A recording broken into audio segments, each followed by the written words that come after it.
Hey guys, well, I'm the only Somali who speaks English, so they always call me to come talk to you white people and to tell you, please stop investigating us and let us do fraud in peace. Somalis are a peaceful fraud community. We want to steal taxpayer money in peace without FBI jailing our ass. We even hired this liberal crazy white bitch to come act like she supports us. Look at her. Look at that Karen face and the eyes. It's always the eyes. It's always the eyes. Anyway, please stop investigating us and let us steal your taxpayer money in peace. Hey guys, well, let us steal the I'm the taxpayer only money Somali in who's peace. Wow. Sorry, my camera's all jacked up. What is wrong? Oh my God. It's going to take a minute here to get everything sorted. It's been a while. I'm all discombobulated here.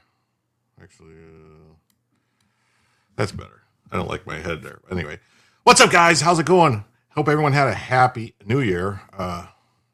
Good AI. Yeah, it's good AI. Happy New Year, everybody. Sorry, it's been a little sporadic lately, but I had a bunch of guests in my house, and it wasn't like I could just tell them, I got to stream now. You guys got to shut up and go away. So I had to kind of be like a good host. Allegedly $2,600 glasses that the guy's wearing. Yeah, they could be. Very expensive glasses. Yeah, so happy New Year to everybody. Let's see who's here tonight. I was going to stream yesterday, but I was like, I don't know, man. I don't know. So let's see here. We have the first one that was here is SB Farmers here. What's up? Great to see you. Awesome. G Sharkman's here. Great. Critter Sitters, I'll check back in a bit. Hit the like button. That's awesome. Thanks for being here. Pat Hacker's here. Hey, what's up? Jim's house guests must have left. Yes, they're gone. Well, I still have one person here, but I told them to leave me be. Anyway, none of your business here. Great to see you. Good evening, all. Rachel Boone. Oh, glad we're all back. Yes, we are. Rachel Boone. Great to see you. Reposted. Thank you. Snarf's here. What's up, Snarf? Great to see you. Iowa Backyard Cam's here. Good to see you. Critter Sitter's back. Thank you. Sunshine's here. Hey, Jim. Hey, everyone. Great to see you. Great to see you. Charvon's here. What's up, Charvon? How you doing?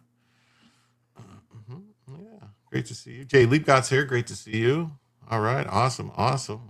Kevin. Yeah, Jim's back. With a vengeance. We're gonna get the new year kicked off right. That's what we're gonna do. Yes, we're gonna do it. And I think that's everybody. Jim, got to be a good host, entertain company. Hope you had a great vacation. Well, it was all right. You're hiding in Jim's house. I know, Snarf. You just won't get out of the closet. Just kidding. Critter says work straight through Christmas, same as Christmas. Good and peaceful, busy. Got to get chores started a bit for work next week. That's cool. Hey, Marjorie's here too. Great to see you, Margie. Awesome. But anyway, yeah. So we are gonna get the show going here in a second. I have another video to play, and I had to wait because I'm probably gonna have to edit this out because they got freaking Metallica music playing in the background, and Metallica is brutal. It might actually get me.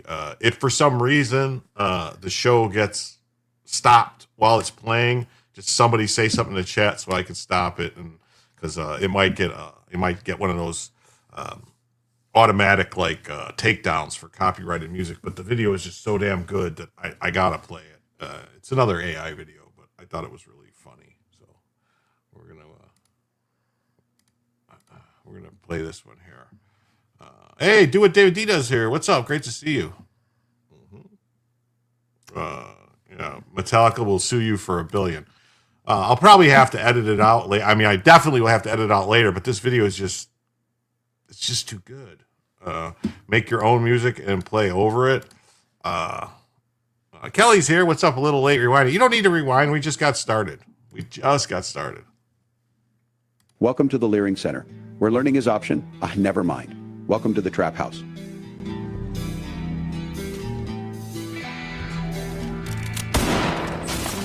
What the hell? This is my meth cook setup. Look, this is the tin foil, the spoon with the white rock on it, and some chemistry equipment. You see what I'm saying? It's such a great video, though. But yeah, it's a great video. Maybe I should just play it without the. I wish maybe it had subtitles. That would be even better. But, here they are. They're counting their money.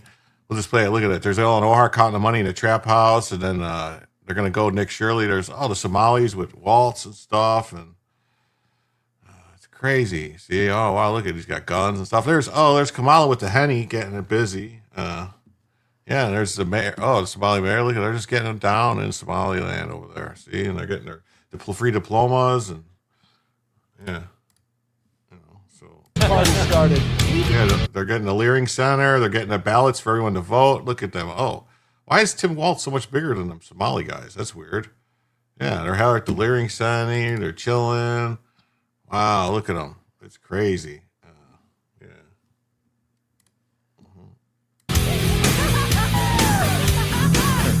Like, I don't know, there's Chuck Schumer. They all went to Leering Center. Gavin Newsom falling off the table. Wow, look at this. Is nuts. Look at, look at this. Wow. AOC and Kamala. You're drinking the Henny. Wow, look at them go. That's some crazy stuff, right? Nick Shirley dropped a new video 30 minutes ago, a short one. Mercer. Hey, good to see you, Mercer. Great to see you. Oh, Chattel's here. Great to see you too, Chattel. But yeah, so I really wanted to play this in my intro, but then I saw that, I listened to it more, and the Metallica music, I was like, man, it could be a problem. That number is still disconnected. I'm guessing the lines were cut during the robbery through the cinder blocks. Are you talking about the Leering Center? Yeah, it's crazy, man. It's crazy what's going on at the Leering Center.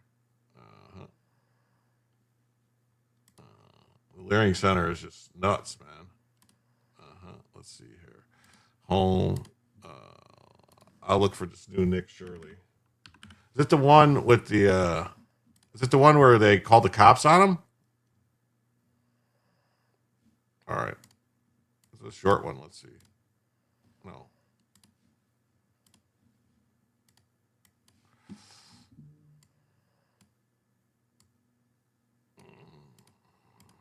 So let's see.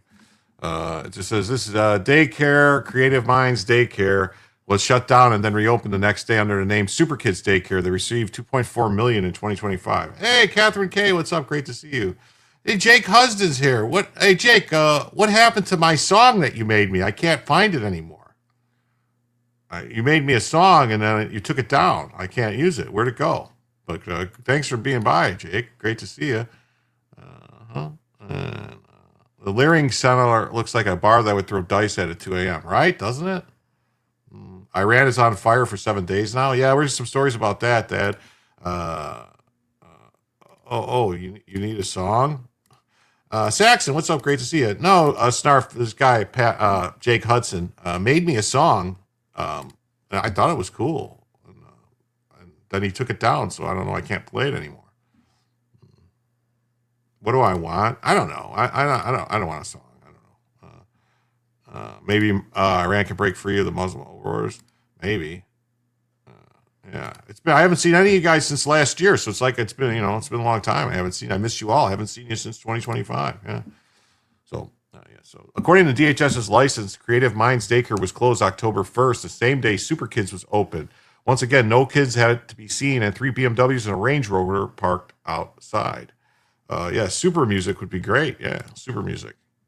Pirates, Waltz, and Omar are silent while there is a 35% chance on Polymarket that fraudsters get deported back to Somalia. Maybe. Anyone else want to know where their taxes actually go? Wow. This is some crazy stuff that keeps happening here. We got a bunch here in Minnesota, blatant fraud is taking place within the government and the Somalian population. Right here, you see a daycare center. It says it's Creative Minds Daycare. Creative Minds Daycare was actually shut down and was reopened the next day underneath the name Super Kids. And just in the past year, in 2025, this daycare alone has received $2.45 million. It's rumored here that some of these daycares and these other businesses that are committing fraud have been rumored to be giving money back to terrorist groups in Somalia. There's a 35% chance on Polymarket right now that those people who helped defraud the government will be deported back to Somalia. But this daycare alone received over $2.45 million. So maybe if you want to become a millionaire here in the United States, you should open up a daycare center and receive government funding from a governor like Tim Walz here inside the state of Minnesota, because these people are making $2.45 million. And right now you have a BMW, Range Rover, BMW, and a van outside of this daycare center here in Minneapolis, Minnesota. Wow. That's crazy. That's crazy. Doing your taxes today, it hurts. It does hurt, man. I'm still waiting on a bunch of stuff before I can do my taxes. What flavor is your puff? This one is spearmint.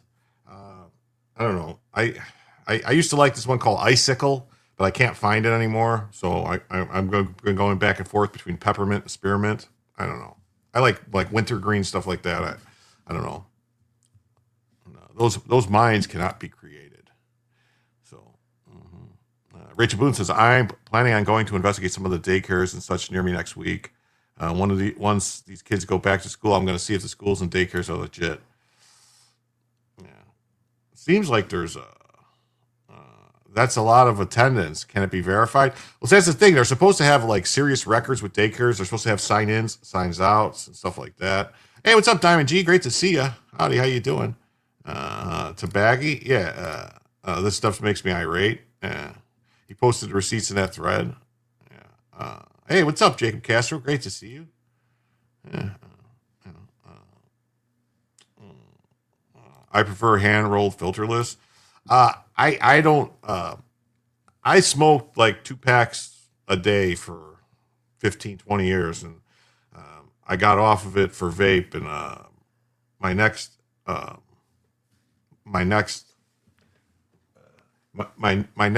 transition is going to be to these. to try to get off the vape. So we'll see if I can do it. I don't know. Don't you wish they had pipe-shaped vapes? I do, actually. That would be cool. So no one could tell it was a vape. That would be great. Someone needs to invent that. Oh, cords. Oh. Okay.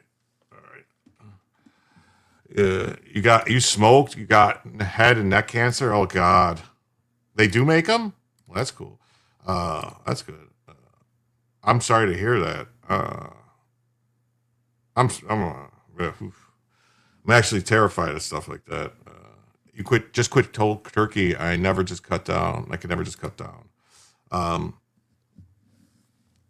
I did quit for like 3 years after my son was born, like 3 or 4 years, something like that. Eventually, Jim will need methadone, something. Yeah. Went away, just radioactive. Okay. What's it say? Pulsar 510DL Wizard Pipe Auto Draw Vape. Okay, I'm going to look into that. I got to get one of those. That sounds really cool. But then something happened in my life and I had to start smoking again. And then, yeah. So, but anyway, I'm so grateful I'm going to be here. And I almost didn't even get into the whole, thing where to tell you all about the goal as there is every night. So yeah, I'm sorry that it's been a while, but there is a goal as there is every night. For every $100 in total that comes in across all platforms, including Rumble Rants, YouTube Super Chats, membership, people becoming members or gifting memberships on Rumble, YouTube, Twitch, Kick, you name it. And also pinned in the chat, and there's some QR codes for Cash App and PayPal. And there's also a link for something called Coffee or Ko-Fi. Any of those things that come in, once we get 100, we add an extra hour to the show, and then for every 100, the show is 1 hour longer. And as an added bonus, when we hit 50, or if an individual donation of $25 or greater comes in, we automatically activate Bellavision. And there she is, just it's a real dog, I promise, just laying there. And so that would be, oh, wow. Oof. That's her. Yeah, you want proof of life of Bella? You just saw it. Messed up somewhere? Well, yeah. Now I lost my train of thought. Anyway, so yeah,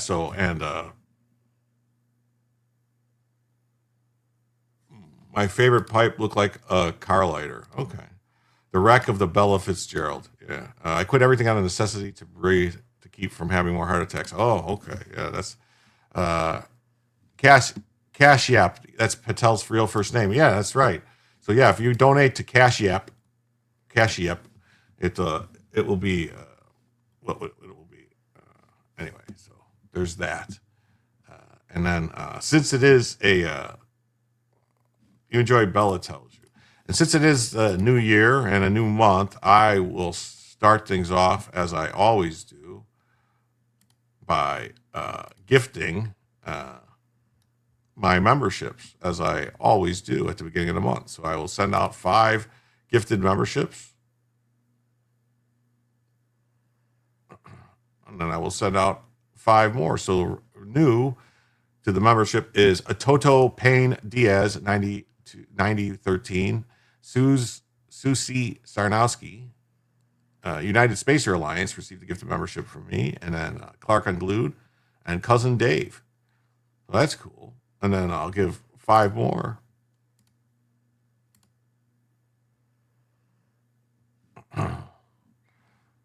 Nice. Yeah, Ank's here. Great to see you. And then Y Libble Lil, they received a gift of membership. Reality Check, 1956.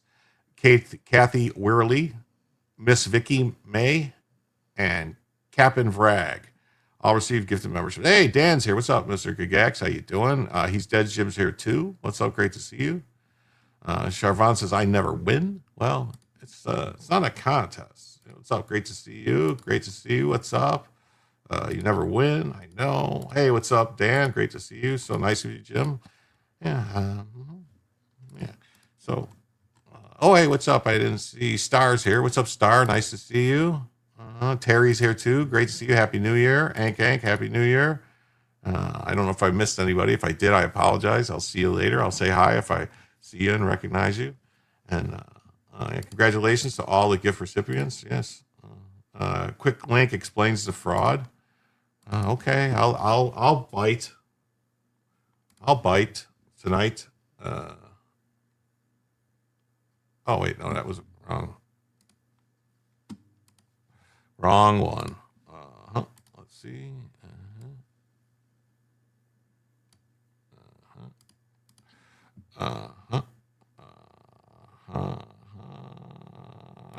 There we go. So do we have political donations being smurfed by LLCs? We're about to find out. See, like this, I didn't even read this yet, but this is where I think all the money from like Act Blue is coming from, where they get all this. It's on X. I'm still permanently banned from X. Well, why are you permanently banned from X? That's not. Does that qualify us for Bella ISIL? Well, no, because it's not really a donation. That was just me giving away. That was my gift giving away. It's not really a donation into the show. That's a show donation out. Just say New Year. Okay. So so I think this is where all the money's coming from, like a lot of it, for that they're, like all this money that the Democrats get from Act Blue, and that no one can explain when they go and knock, like James O'Keefe knocks on people's doors and says, hey, did you make these donations? And people are like, no, we didn't make these donations. I don't have that kind of money. What are you talking about? So I think they're taking the money from these frauds and from foreigners or different things, and they're funneling it around and smurfing it out. And Star says, I was banned with President Trump and never got my account back. I tried 9 times. Recently you tried and they still wouldn't give it back to you? Hey, Fran VT, what's up, Queen? How you doing? Nice to see you. And NGOs take federal money. Those NGOs spin up LLCs they fully own. Those LLCs then donate directly into political campaigns. A 501c3 cannot donate to campaigns. Everyone knows that, but a 501c3 can own unlimited LLCs. Those LLCs are disregarded entities, tax exempt, mission aligned, and free to donate. Now scale it. Wow. Yeah. The plot thickens. So effing corrupt. What if you have 10,000 LLCs each donating $2,000? That's $20 million per candidate without tripping a single alarm. We've already identified multiple daycare-linked LLCs funneling maxed out donations into sitting politicians in Columbus. Same network, same structure, same money. Wow. So recently, huh? Act Blue also launders from many NGOs. Well, I know that's what I'm saying. It's from the NGOs. It's from these, like, all these fraud people. It's like a thing that they know that they can do. The NGOs and all these things are interconnected. The NGOs, this fraud, they're all different, and we're going to see a thing. I'm going to pull up. There's specific people who are tied to almost all of it. Early numbers point to more than 30 million in Minnesota alone. You don't hide that by accident. You don't miss it. Someone is protecting it and someone's getting a cut. We're going to find out who it is, and when we cut the money off, the entire machine will collapse. So let's see. We'll listen to this, I guess, for a little bit, see what they have to say. It is outrageous. It is outrageous how much fraud there is. Yeah. And you Monocles guys aren't have been cheap. talking No, here they're this not. morning about what's the deal with the Democrats. Or the bigger thing that you should be Still looking get a at is the second fact term, probably. that they're using these Dollars are daycares just fancy pieces. to fund their political campaigns.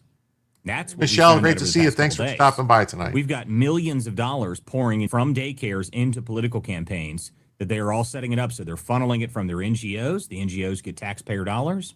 They push it into the LLCs that are owned by the NGOs. And then those LLCs donate to political campaigns. It's insane, but we're going to prove it out over the next couple days. Draw that line for me. Like, give me an example of a political campaign that got taxpayer money that came from a daycare. Well, there's a Somalian rep, surprisingly enough. Isn't that strange? There's a Somalian rep in Columbus, Ohio, who 4 different daycares sent him $2,000 from each one of their daycare facilities. Now, you're wondering where all this stuff comes from. Well, imagine if you've got infinite money, John, taxpayer money, to fund your political campaigns. Imagine that. That listen, everyone's sitting here talking about what do we do to fight back? Let's cut their money off. That's what we should do. If you don't have the money and you don't have the ability to advertise, there's your real option. That's the real way we fight back. That's the real way we've actually taken back this country. When you cut off the taxpayer funding that is going into campaign donations, then we're going to make some real change here. So what are your next steps in Ohio? Well, I've got a team of about 10 people that are coming out here now, and we're all going to go find these businesses. I've got 73 businesses on one list just for 2 organizations.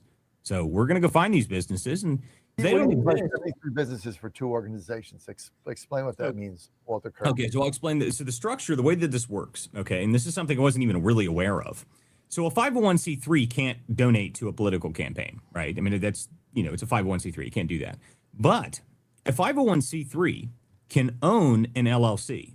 It's called a disregarded entity. That's the way it works. So as long as the LLC is owned by the 501c3 and the purpose of the LLC is to further the mission of the 501c3, it can operate essentially in the same way and be tax exempt. Well, but there's nothing stopping those LLCs from them donating to political campaigns, just like they can do everywhere else. So you've heard of the smurfing concept, right? Where they donate small donations, right? Very small donations to people's campaigns. Well, my theory was, and I think this is going to get proven out over the next week or so. My theory was, well, what if they've got 10,000 businesses that sit underneath these NGOs that they then pump into political campaigns? That was my theory. And I think this is going to be proven true. So what I think we're going to find over the next week or so, John, I think we're going to find out that there's 10, 15,000 little NGO LLCs that are donating to political campaigns. I mean, if you've got 10,000 of them and they can each donate 2,000, you've got $20 million per candidate, technically, that might be able to pump into these campaigns across the country. How many LLCs are there? And the big question becomes, how many NGOs do this? How much money are they getting? How much money is going to political campaigns? If it's, the numbers that I've seen so far, and I haven't had full verification on it to be able to say it definitively, but the numbers we've seen so far, it looks like $30 million just in Minnesota over the past 2 years. I mean, we're talking millions of dollars across the country being pumped into political campaigns, and that's all being funded by the taxpayers. These Somali daycare things, they're fleecing the country, and we're paying them to do it. We're paying them to steal from us. It is unbelievable. And you wonder, Tim Walz in Minnesota, is this guy, is he actually an idiot? Like, is he really stupid? Or is he actually just a capo? I mean, you got to think about it, right? They had the 2 assassinations of the political candidates, the political people in Minnesota earlier this year, the 2 lawmakers that got killed at their house. That guy said that Tim Walz told him to do it, right? So is Tim Walz actually stupid? Or is he just as dangerous as anybody could possibly imagine? I don't know.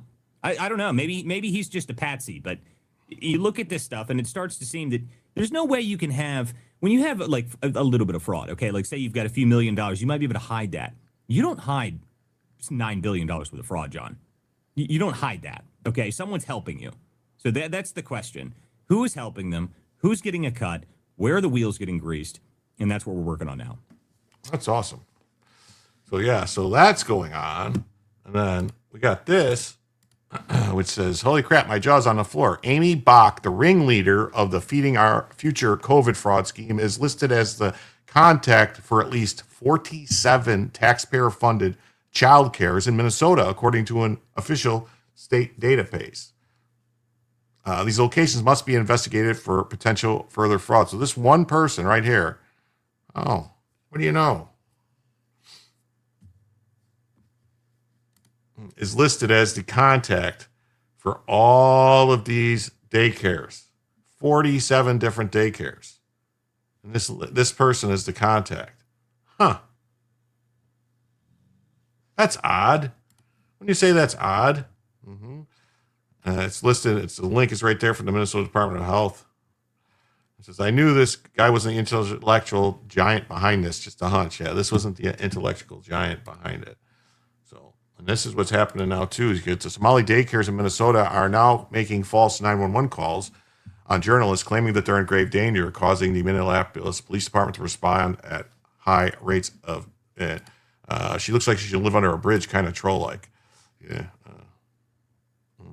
Never seen a single white kid in their programs. 1 day into Minnesota's paid leave program, and 12,000 people have already applied. If they use just 8 weeks of the 20-week benefit at the medium wage, it's roughly 85 million in payouts. Yeah, well, of course they're so stupid. Hey, Cesium Cat's here too. They're so stupid, that they're just like I think Waltz is a patsy. Someone is pulling the strings.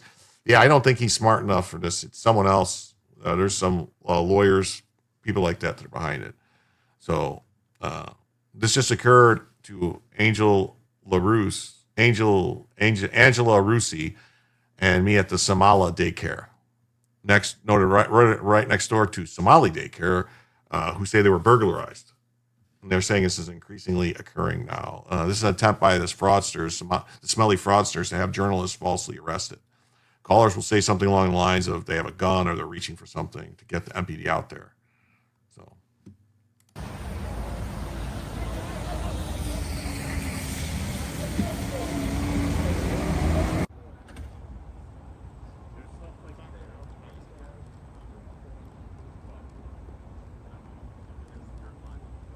That if they're on your property, they have to leave and not return.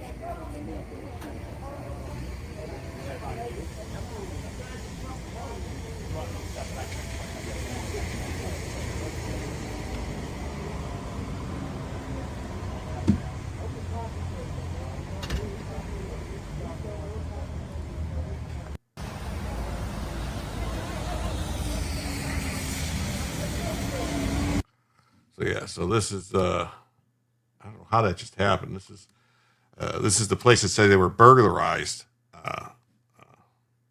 Imagine if Kamala and Tim are allowed to run along with all the rest of the American-hating Democrats. Yeah, the Somalis don't know how to do this on their own. Someone had to be teaching them, helping them with the paperwork. Oh yeah, somebody is helping them. The real deep state. Yeah, look for proof. Yeah, imagine what they would have done. So this is that they falsely claim someone broke in and stole their student enrollment documents and now showing off where the burglar entered. Unfortunately for them, the cuts in the sheetrock seem to be made from the inside. It's a total clown show. Yeah, so they're saying, look, someone came through. They're showing, like, if somebody would have came through from the outside, they wouldn't have had to pull that insulation off like they're doing. You know what I mean? Like, the insulation would have came out with them, not in. Of what they say vandals did. Now, this is where they say the vandals got into the daycare through cinder block and appeared to be unsuccessful when trying many other ways. The daycare says it appears the vandals first tried to saw into the door of the Family Dollar next door in the shopping center, but that didn't work. The manager claims those who broke in went straight to the office, stealing information of the many children who were taken care of here. We are not a part of any harmful thing. So yeah, so this is this clown. So they think this is somebody stole all the paperwork, so we have no paperwork for any of the kids that were here. Is what their story is. This is what this is like. Somebody burglarized us, so we don't have it. Inside job, definitely. Meanwhile, the U.S. national debt reaches an all-time new high of 38.5 trillion. Yeah, and I would venture to say that 38.2 trillion of that was fraud. It's all over. Yeah, inside job. Yeah, well, it is funny. It is funny. Both parties are the same. To prove it, nothing is going to change. Yeah, it's true. Nothing's going to change. Those are $2,200 glasses right there, mind you. Yeah. Oh, okay. So what are those, like Cartier glasses or something like that? That are being said, we have no problem with CCAP, and our licensing has been good. Even the inspections. I want to say no intimidation is going to stop us. Of what they say vandals did. Now, this is where they say the vandals got. But look at this. This is where they say the vandals came in. That's the insulation from the wall that somebody cut the drywall. You can see they cut the drywall from the inside. You can see the way it's cut, the angle. They cut the drywall from the inside. The wall is there. How did they cut the drywall and not destroy the wall on the outside? Like, this is some really Somali brain level shit they have going on here. I mean, this is crazy. Look, they cut the drywall. But how did they cut the drywall where there's not a hole in the cinder block? The cinder block hole's up where her hand is, yet the drywall's cut all the way down here. How did they magically cut through the drywall? Because that's a razor knife cut through the drywall. That's That's what you call big brain on Brad.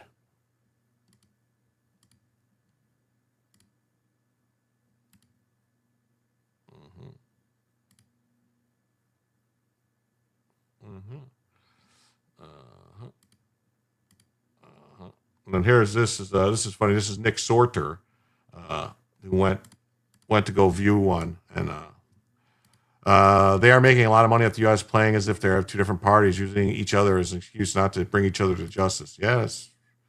Veronica says they have IQs around 67. Yeah, well, that's why they thought that this was a 65 IQ Galaxy brain. Yeah, that's why they thought that this would work. But I mean, the fact is, what's going on with the cops that are showing up here, and they're at a daycare and there's no freaking kids inside, and they're not like, wait, what's the problem here? Yeah, it's a very profitable game. It really is. So the Quality Leering Center called the cops on Nick Sorter for stopping by to wish them a happy new year. You are trespassing on private property.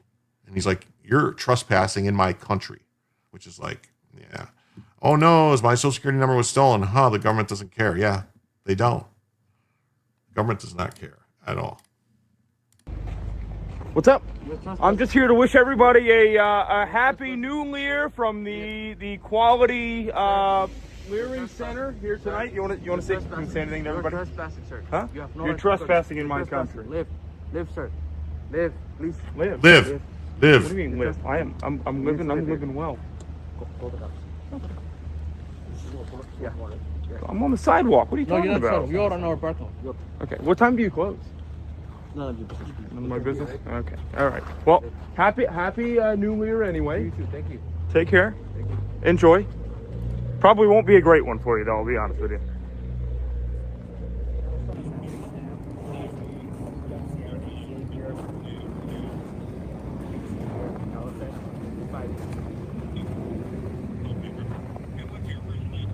First name Bang, I-D-R-A-H-I-M. Last name Ali, A-L-I. 612. It's a rental, bro. But I mean, that's fine. If it makes you feel better.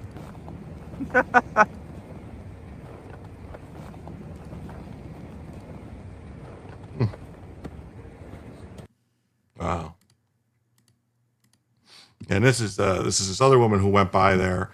They're idiots are wearing a mask outside. What an amazing time to be alive. It is, right? Well, yeah, we were almost ready to start with the debt BS resolution scam at the end of this month. Yeah, well, it's going to be a scam is what it's going to be. It's what it's going to be. Hey, what do you know? We got 100 people watching right now. Please remember, if you haven't already, hit the like button. If you haven't hit the like button, please subscribe if you haven't subscribed. And please participate in the chat and talk and say things and stuff, because we like to do a poll. Will anything happen to them, yes or no? I guess I could do that. After those big cranian inbreds. Yeah, well, I guess I could do a poll. I don't know. Let's see if I figure out how to do a poll here. Do a poll. Start a poll.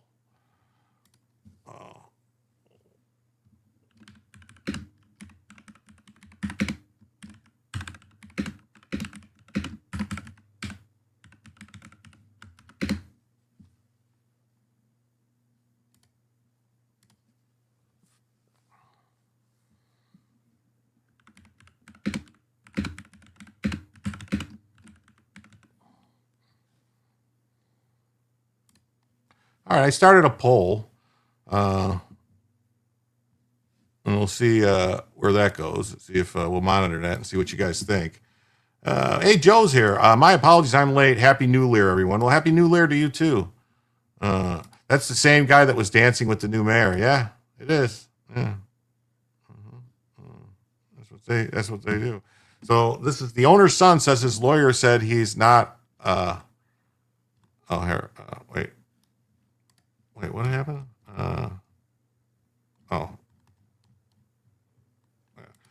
The owner's son says his lawyer said he's not allowed to talk and responded no statement when I asked to talk to him. The parking sign says it's the restaurant, parking only, which I got takeout at, but the childcare side is telling me to get off. 5 stars for the food, 1 star for the customer treatment. Yeah. Fraud is like racism. Only white is capable. Well, even if they are convicted, a liberal judge will throw out the conviction. Well, that's what's been happening. That is what has been happening. Wow. And then, a car full of men pulled up and shouted, "Where's the kids?" Recently, my concern is, where are the senior citizens? Surely they have accidentally escaped. All those centers are empty and lack signage as well. Yeah, so there's centers for like elderly people, like retirement, for older people. Those are all empty too. Hey, Audra's here. Great to see you. Happy New Year. So this woman showed up to, so this is going to be. I think what's going to happen is something is going to have to happen, simply because of all the attention it's getting and all these people doing it. It's too much in people's faces. Someone's going to have to do something, pretend to do something, Yeah, go to the ghettos and reclaim all the stolen shit. Yeah, I could do that. What's up, Downtown DCAT? I'd like to say, if you look into your country's spending in your local area, you'll find similar thievery by your local government hierarchy. Yes, you will. This is part of it. I don't know if you don't know this, but all this part of Minnesota, it's controlled by the Somalis. Like, they decide who's elected to office. The mayor's race for Minneapolis was basically decided. There was a clan fight between two Somali clans, and one clan that backed another person beat out the other clan. So you want to make a gang of counter marauders, a Viking gang. Well, sounds good. A U.S. Space Force officer's home was destroyed in an arson attack. The family cat was killed. F. Trump was one of the messages written on the officer's car. Oh, when did that happen? I would really like. We will never see the money. It's in smelly land and the pockets of the politicians. Skull, what's up? Yes, Happy New Year. So let's hear what she's got to say. I'm going to look that up while this is playing. I'm going to look this one up. A Space Force officer's home was destroyed. Andy No has it. Okay, all right. I have something else from Andy No too. Let's play this. Guys, the owner's son just said that his lawyer said that they're not allowed to talk to us. I'm sorry? This is the property of the restaurant, right? Is this property of the daycare or the restaurant? Yeah, but yesterday I got some takeout from Albee Kitchen, and so I'm allowed to be here because this is the kitchen's parking lot.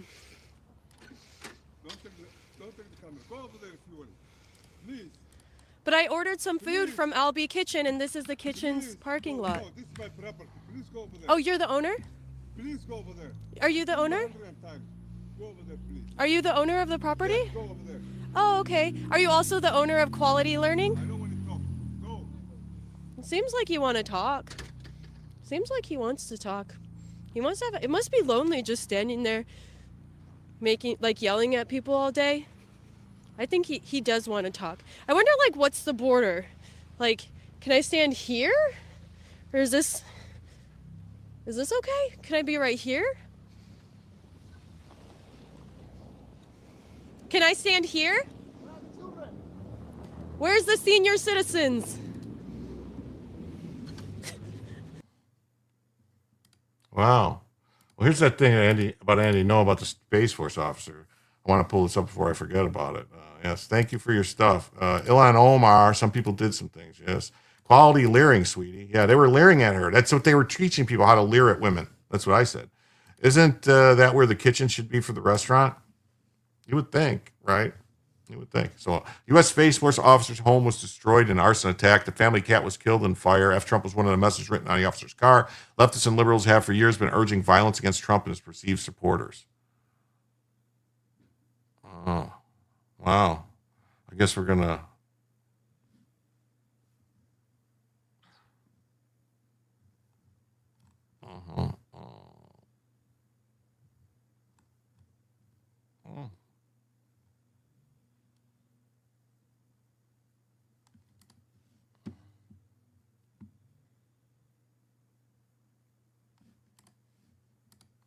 Let's read the story here.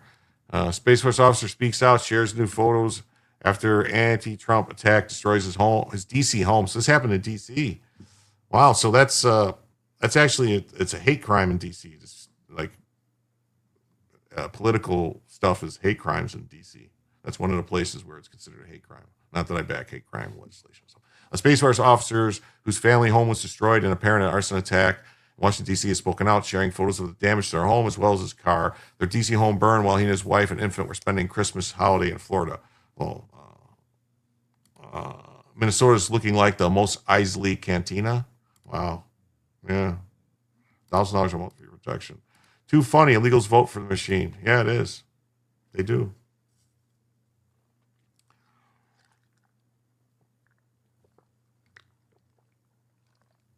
So speaking with the Daily Caller, Major Jason Red Mills said that he awoke on the 28th for a phone call from the DC police telling him his house has been set on fire. They immediately flew back home upon learning the fire to assess the damage. They said fire department told him appeared an individual had started 2 fires, one in the kitchen and other in the basement. So they broke into the house. Yeah, Tammany Hall. Yeah, Tammany Hall was, Tammany, spelled it wrong, but it's, Minnesomelia is in deep shite, yeah. A police report obtained by Daily Caller said a man had been taken into custody and was caught with some of the items in Mills' homes. I would say there's generally an anti-military sentiment in certain parts of D.C. nowadays. If they were intending to target them from the get-go, if they were intending to target from the get-go, I do go to and from work from the subway, and I live in a part of D.C. where the military typically doesn't live. So I'm the only person even remotely nearby who would ever be in uniform. Yep, the Civil War, you're in the middle of it.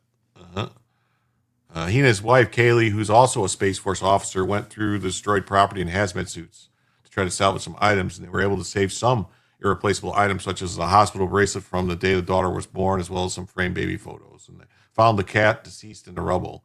Mills said that his car had been broken into as well, with inside mirrors being torn off, paper thrown around, black ink spread everywhere, and a sticker representing the Space Force lab had a large X written on the top of it. Photo they shared on X, the phrase F Trump and F your spaceman written on the outside.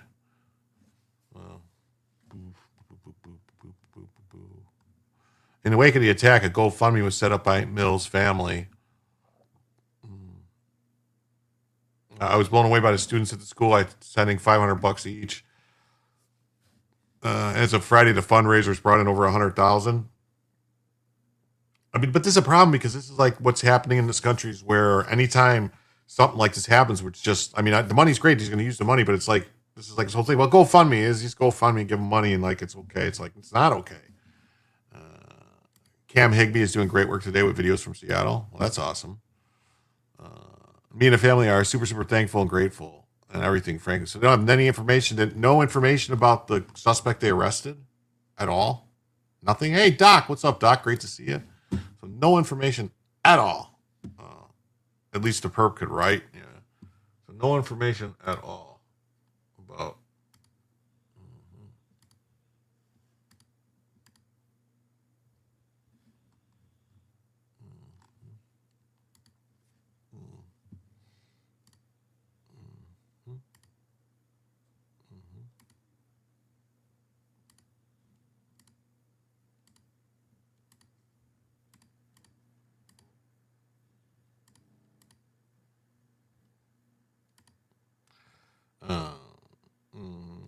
Yeah, and then this says something. I saw this too. So 9 years of reporting on Antifa, near fatal attacks driven from my country. On October 8th, I spoke at the White House to the President's cabinet. We have no more time to lose. So this was Andy Noach speaking there. All right. You're exceptional journalist.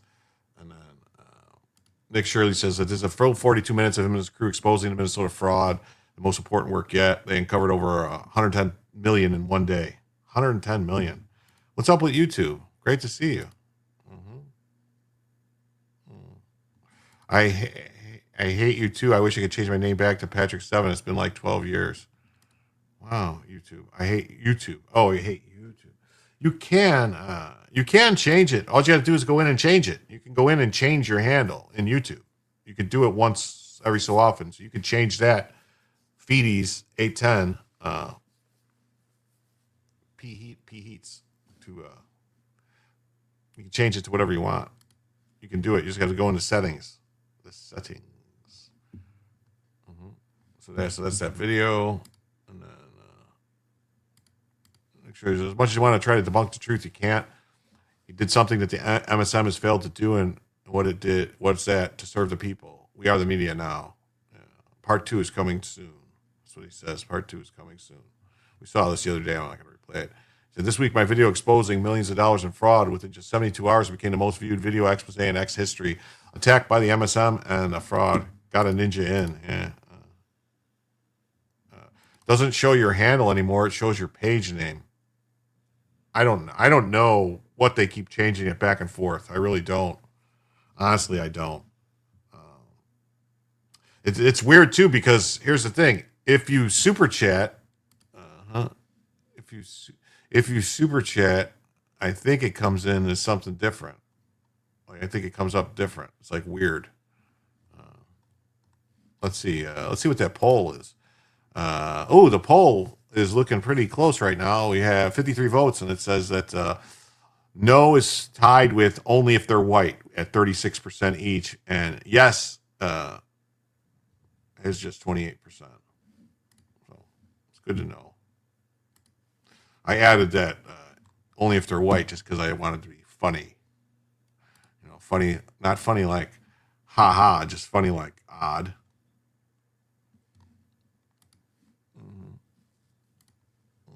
Yeah, buried in YouTube. YouTube is in flux. It is. And it says, Cali gives me a ticket for driving with an out-of-state license and gives licenses to who knows. That's the thing. You should just go in and say you're an illegal alien and get a license. And then, I mean, that's a great way, I guess, to get around traffic violations and stuff like that. You just keep getting a different license under a different name. So just give it to anybody. Or you don't even have to give them a name. They'll give you a license. There's no name given. I don't know. He wants people to fill out these forms. Quality Leering Center available here. Yeah, that's what they want. And then this story I saw, which I was like, I got to talk about this since we were bringing this up. I was going to say this for later. It says there are approximately 30 to 40 mosques in the Minneapolis metropolitan area. Wow. That's about 40 too many. 4,000 daycares were discovered in a 20-mile radius around Boston, Massachusetts. That's right. 4,000 daycares in a 20-mile radius. That's a small area, right? There are clusters of condos and homes that are registered themselves as daycares. Americans can't even fathom the theft and money laundering taking place nationwide. Why are any of us paying any taxes? Yeah. You need another option, only if Blondie is fired. Oh, you're right. That is a good option.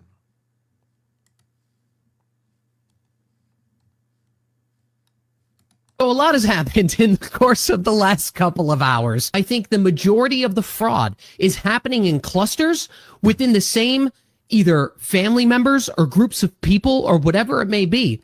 And it's all happening at it's not very deep, but it's very wide, if that makes sense. So I think that what's happening is it's happening in clusters. And these are clusters of let's say, condos or multifamily homes or whatever it is. And what is happening, and I'm going to find it, by the way. And what's happening is they are all using these single apartments, single condos, or potentially even a single family home if it's really outside of Boston. They're using those as the daycares. That's what's happening. Okay. And their capacity is not the same as it is in Minnesota.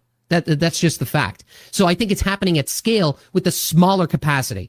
But So there's probably more people committing fraud at a smaller scale, if that makes sense. So like you're not going to have one building that is committing $5 million in fraud, but you might have 50 buildings that are committing $1 million in fraud. That is going to be the difference between Massachusetts and a place like Minneapolis, because again, the barrier to entry to open a daycare is very, very low, which provides the barrier to entry for fraud to be very, very, very high. And it's very unfortunate because who gets stuck with the bill? We do.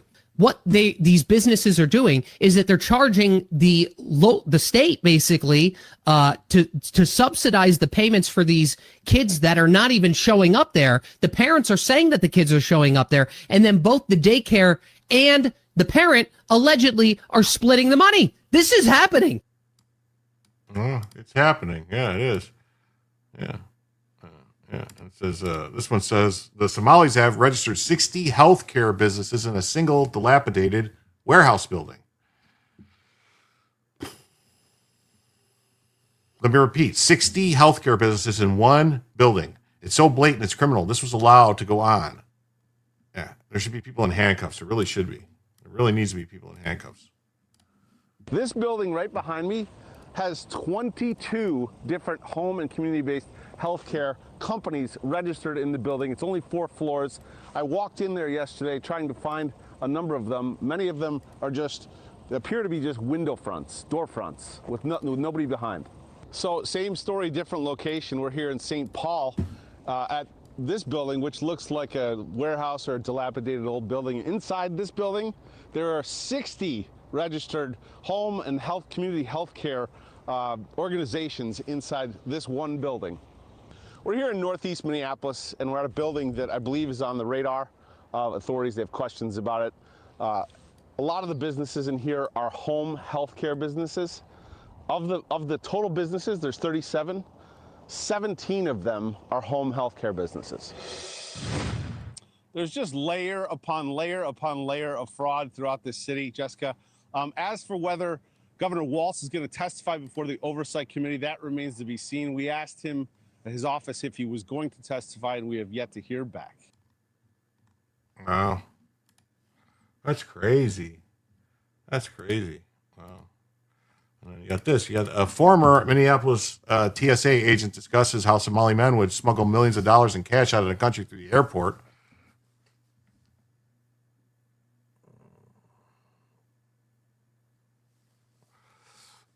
But if you want to withdraw $10,000, so they would smuggle the money out of the airport. They did this weekly for years, according to her, and which checks out. If you or I want to withdraw $10K in cash, we have to notify the government. And if you want to Venmo $600 or more, Lord help you. This is crazy. The SBA is due for a big audit. Just a preview of the rackets. I have a story about the SBA in the stack that they canceled 7,000 people's accounts in Minnesota because of fraud. Just in this, they did something. They need to take those 100,000 new IRS and use them to audit all this crap. Yeah, they do. Walz flipping out about Doge makes more sense now. Yeah, it does. Yeah, so this woman, she's going to tell you all about it. Suitcases filled with millions of dollars of cash, and the couriers were always Somali men traveling in pairs, and they got through the checkpoint. It just really absolutely blew my mind the first time you open a suitcase and you see millions of dollars of cash. And typically what would happen is a Leo or a law enforcement officer would come, check their credentials. I don't know what kind of questions they asked them, but their IDs were always documented, and probably their plane tickets as well. So there is a trail of that out there. And I would believe with all the cameras at the airport that if they started there, they could probably find each and every individual that brought money through the checkpoint. Obviously, this seems suspicious, if not alarming, given what seems to be a pattern here. So you're talking about millions of dollars flying out of Minneapolis, and you think it happened about every week or so? Is that right? So it certainly seemed like it happened every week. The suitcases came in, and it was always, the MO was always 2 Somalian men traveling in pairs. Sometimes they both had suitcases. And so the process was, as a TSA agent, we would pull the bag, and then we'd bring them to a private screening room. And we would open the suitcase and make sure that that's all it was stacks of cash. And a Leo would come and maybe question them, and for sure take a picture of their identification, and I'm assuming their plane ticket. I'm not sure. So there is a trail out there. Between that, I mean, it has to be documented somewhere, and all the cameras in the airport, I would imagine if they'd like to find all this cash, they should start at the airport. Because in the 5 years I was there, I believe $1 billion went through the airport. $1 billion. As if this isn't troubling enough, Liz, it's not just money you watched leave MSP. Is that right? Yes, that is correct. There was another instance, again, a Somali man that had a carry-on luggage filled with brand new passports. And he was allowed to get through the checkpoint. So where he went with those passports is anybody's guess. This is really incredible to hear. So it sounds like you're raising alarms with your colleagues, but you have to wonder how many people knew about this. Where were they all back then? That is a good question. And I don't know how my colleagues felt about it. I've been out of TSA for quite a few years. So since all this fraud came out, the connection's been made. I didn't feel good about it then, and now it certainly all makes sense. Recently, the City Journal published an article stating that, quote, federal counterterrorism sources confirm that millions of dollars in stolen funds have been sent back to Somalia. And in talking about Al-Shabaab, a terrorist group there, they reported that a confidential source said the largest funder of Al-Shabaab is the Minnesota taxpayer. Judging by what you saw for yourself during the time you were a TSA agent, do you think there's any truth to this? Absolutely. Knowing what I know now, absolutely. There's no question in my mind that that money went to Al-Shabaab. It sounds like you've had a difficult time kind of living with this over these last few years.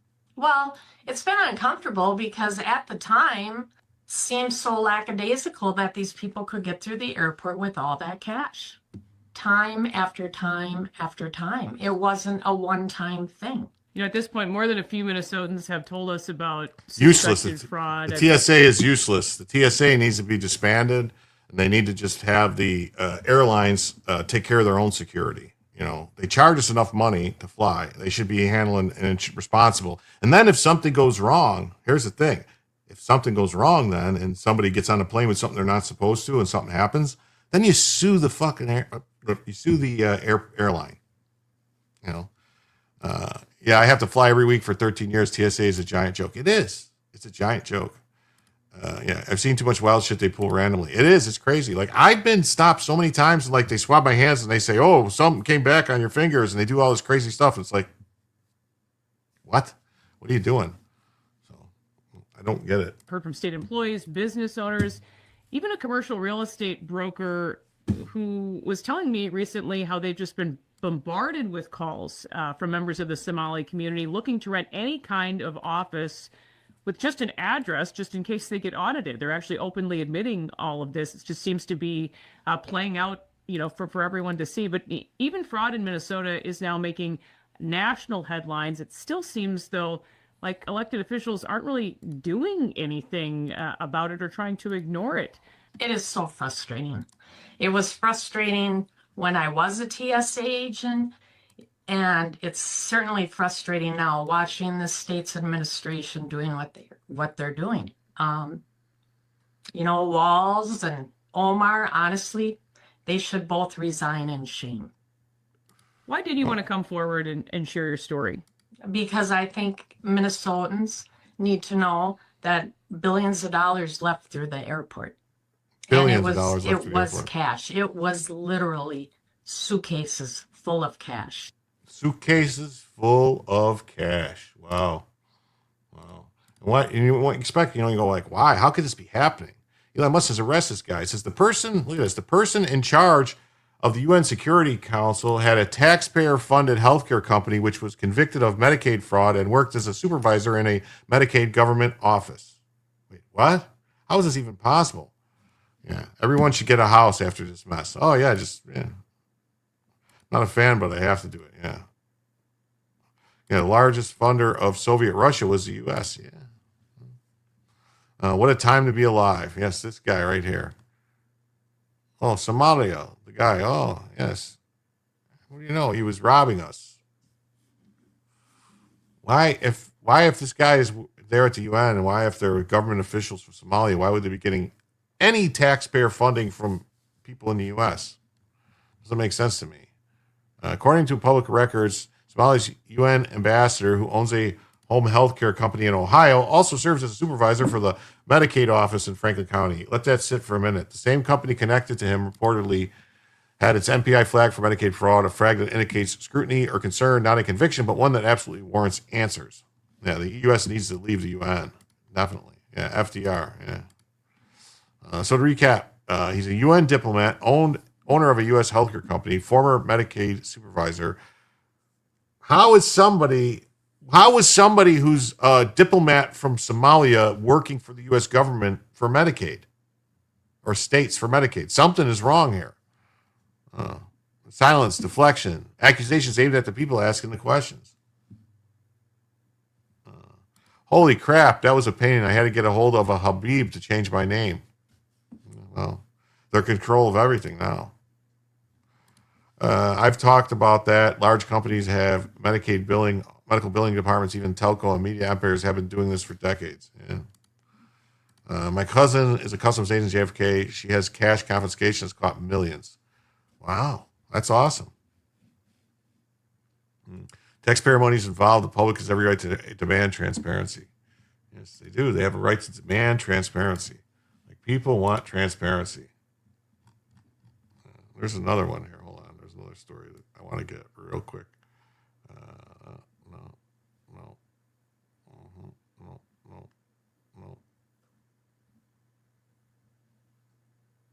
Oh, here it is. Oh.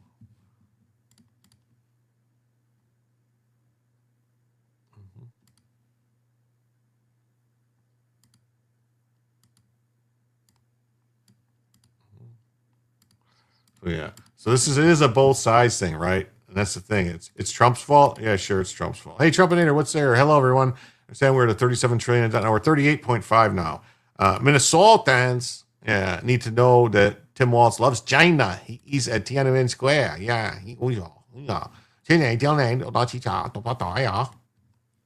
Oh, sanity. That's right. Insane. Republicans are pathetic. We shouldn't be in the business of subsidizing daycare. We shouldn't be in the business of allowing foreign inbred Muslim invaders into our country. How hard is that to say? Ohio Governor Mike DeWine's office dismisses daycare fraud allegations as cost of doing business.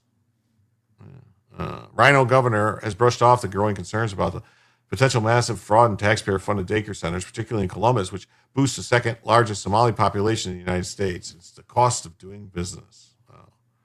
Removal of federal funding would be the cost of doing business too, right? Yeah, I saw a story. I thought I had it, and I can't find it now. It was about two sisters, all right? Two sisters who both have 4 kids each. They opened home daycare centers in their houses, and their only clients are their sister's kids. So they swapped one sister says she's watching her other sister's 4 kids while she's at work, and this one says she's watching her 4 kids while she's at work. It's a scam, and they get $33 per hour for each kid from the state. So these women with these kids are making, $132 an hour to watch these kids, which are their sister's kids, and that's their job. And because they have a job, they get the free health care from the state that pays for it. And so the state's paying the other sister to watch the other sister's kids. I don't know what happened to it, but it was nuts. It's nuts. 2014, Ohio Somali daycare scandal exposed millions siphoned from taxpayers through ghost kids and massive overbilling. Yeah. 2014, that's why it's so intricate. Yeah. It's crazy. Yeah. The fraud of your taxpayer money is happening nationwide and liberally applied to attract illegal and some illegal immigrants who will reliably vote demon rat. The more you look, the more you find. The more you find, the better you don't feel. Yes. Eat your beans at every meal. And you don't need to be a world-class detective to figure it out. This is brazen daylight robbery. That's right. So Ohio attorney Mahek Cook confirms massive fraud in Ohio, another hotbed for smellies. They run fake home health care and bill $250,000 per year per family when no work is actually being done. She says it happens in Pennsylvania, the state, and they want to audit Ohio now and pushing for that in every single state, which should happen. Do not think for a moment that politicians didn't know this was happening. No, I know the politicians knew it was happening. Politicians are getting paid money.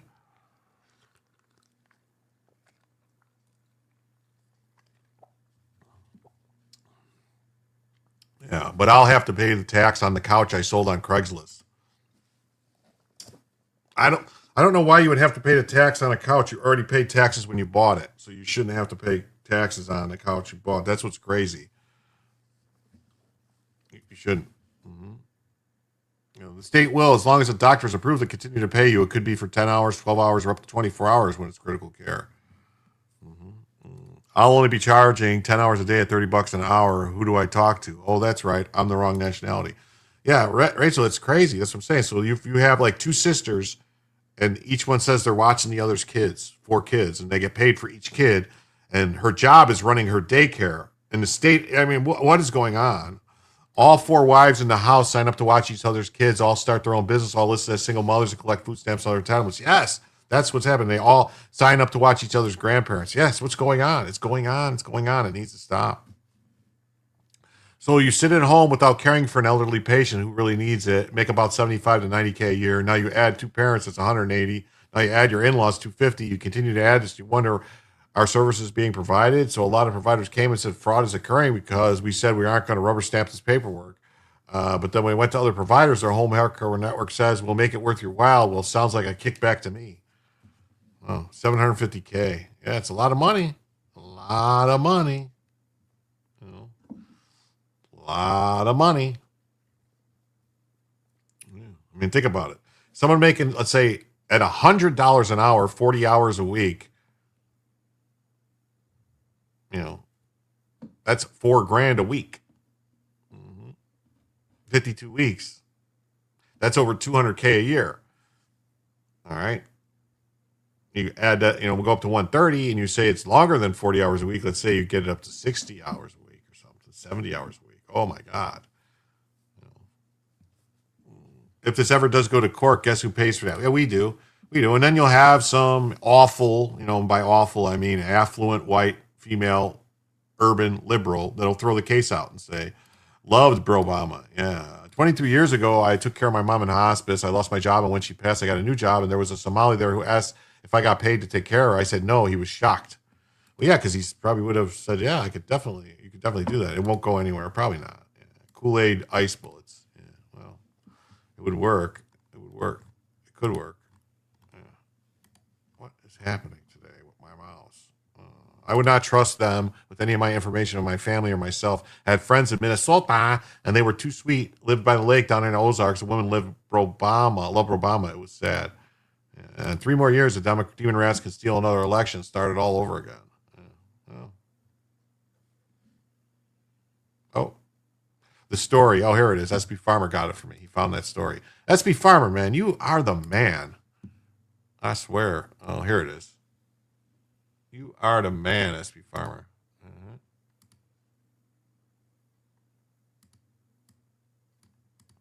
We'll get that in a second. So we really need to investigate the Medicaid system, how much has increased since the smelly population came, and who really needs the critical care. These people are living off our system. And it's not just happening in Ohio. It's ridiculous, but it's happening other places. And they flagged them because the Ohio tax dollars, and we got to take it seriously. Yes, we do. How about the U.S. sue Smelly over this? Well, the problem is with that is they don't have any money. It's all our money, so we'd be suing ourselves. So let's hear what this woman has to say. She's a lawyer, so she's trustworthy. So these individuals tried to report the fraud that was happening in Ohio, and then eventually came to me to say that we're watching providers rubber stamp paperwork for home health. So in Ohio, and there's many states like this, Pennsylvania and other states too, where you can go in and you can say my aging parent needs a home health care and I want to provide it. So the state will, as long as a doctor has approved it, continue to pay you. It could be for 10 hours, 12 hours, up to 24 when it's critical care. So you could sit at home without caring for an elderly parent who really doesn't need it, make about $75,000 to $90,000 a year. Now you add 2 parents, that's $180,000. Now you add your in-laws, $250,000. You continue to add this and you wonder, what are the services being provided? So a lot of providers came and said, fraud is occurring because we said we weren't going to rubber stamp this paperwork, so they went to other providers. Their home healthcare network saying, we'll make it worth your while. Well, sounds like a kickback to me. So we really need to investigate the Medicaid system and how much it's increased since the Somalian population came and who really needs critical care, because that's meant for our disabled, our elderly, and people who really need it. not to just live off our system. And that's what's happening in Ohio. I think it's ridiculous. I think it's despicable.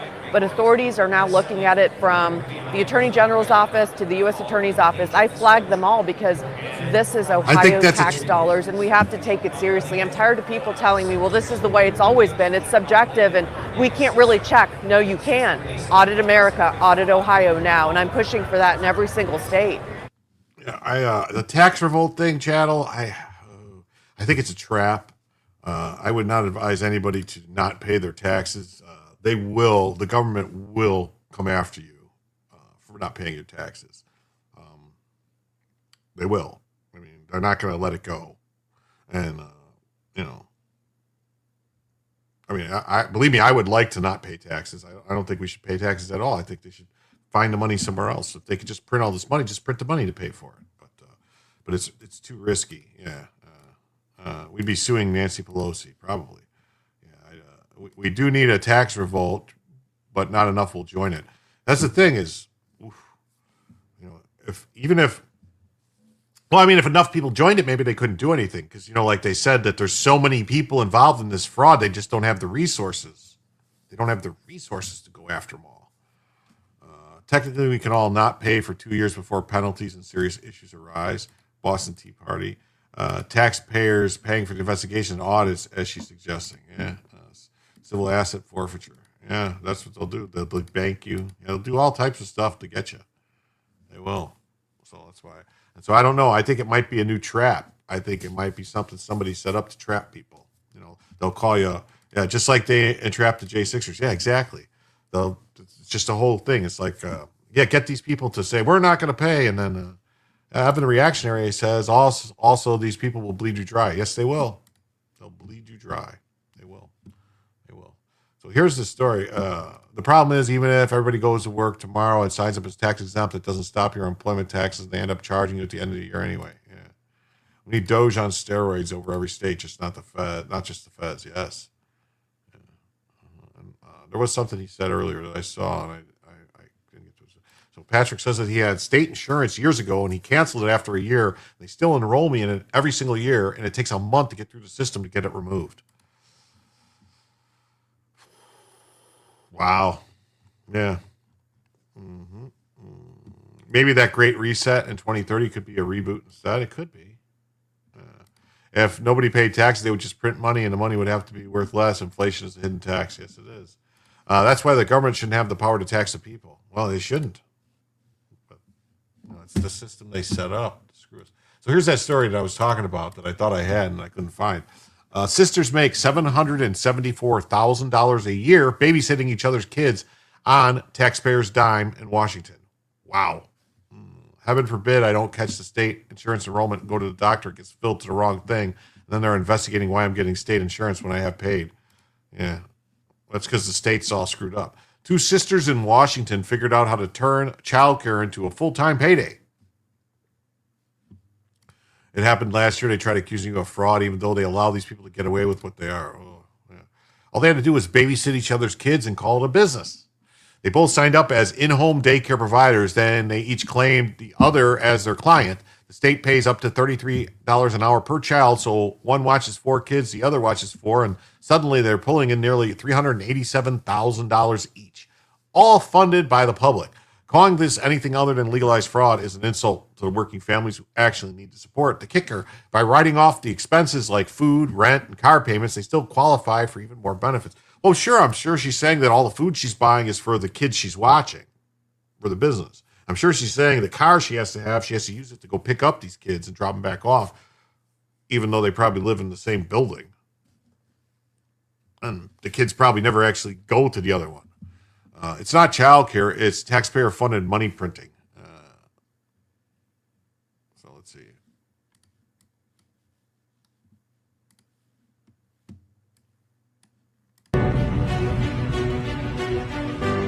Oh. So your Somali sister lives right next door to you with her 4 children. You tell Washington State you're an in-home childcare provider. And your sister tells Washington State she's also an in-home childcare provider. Both you and your sister now apply for state-paid childcare because you are both working. Now, ready for this? Are you ready for Bisque? Welcome to the state of Washington, where you and your sister are approved for state child care. Your qualifying job being a child care provider to your sister's children. Your sister's qualifying job is being the daycare provider to your children. And they pay between $24 and $33 an hour per child. Wow. I'll show the math.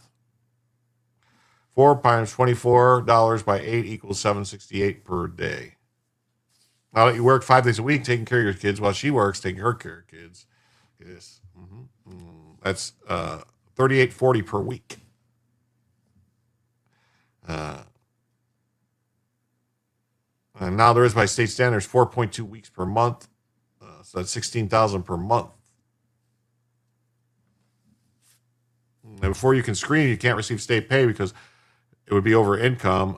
You are a private business. You deduct your home costs, your food, your children, your car payments, and everything. Wow, this is crazy. It's just crazy. You're suddenly still eligible for state child care. It's crazy. Crazy story. Crazy story. And this is the ultimate reason here is because like Scott Presler just blew the lid off the Minnesota voter fraud. He exposed a jaw-dropping stat. 500,000 voters, nearly 90% of all voters in Minnesota were registered on Election Day. Let that sink in. Al Franken was elected by 312 votes. 312. I think after they did a recall, they figured out he didn't actually win. Where's the $2 trillion butt plug lost? Yeah, where is it? Where's the butt plug money? Where is the butt plug money? Now adds to the sanity, one person can vote can vouch for 8 migrants. That's right. So one person can vouch and say like, yes, I tell you those people are real. Deport them via USPS if we have to. I'd rather use FedEx or UPS because they always get their packages on time. This is not election integrity. It's a loophole factory. It's even close. It's not normal. It's not democracy. It's how outcomes get engineered in plain sight.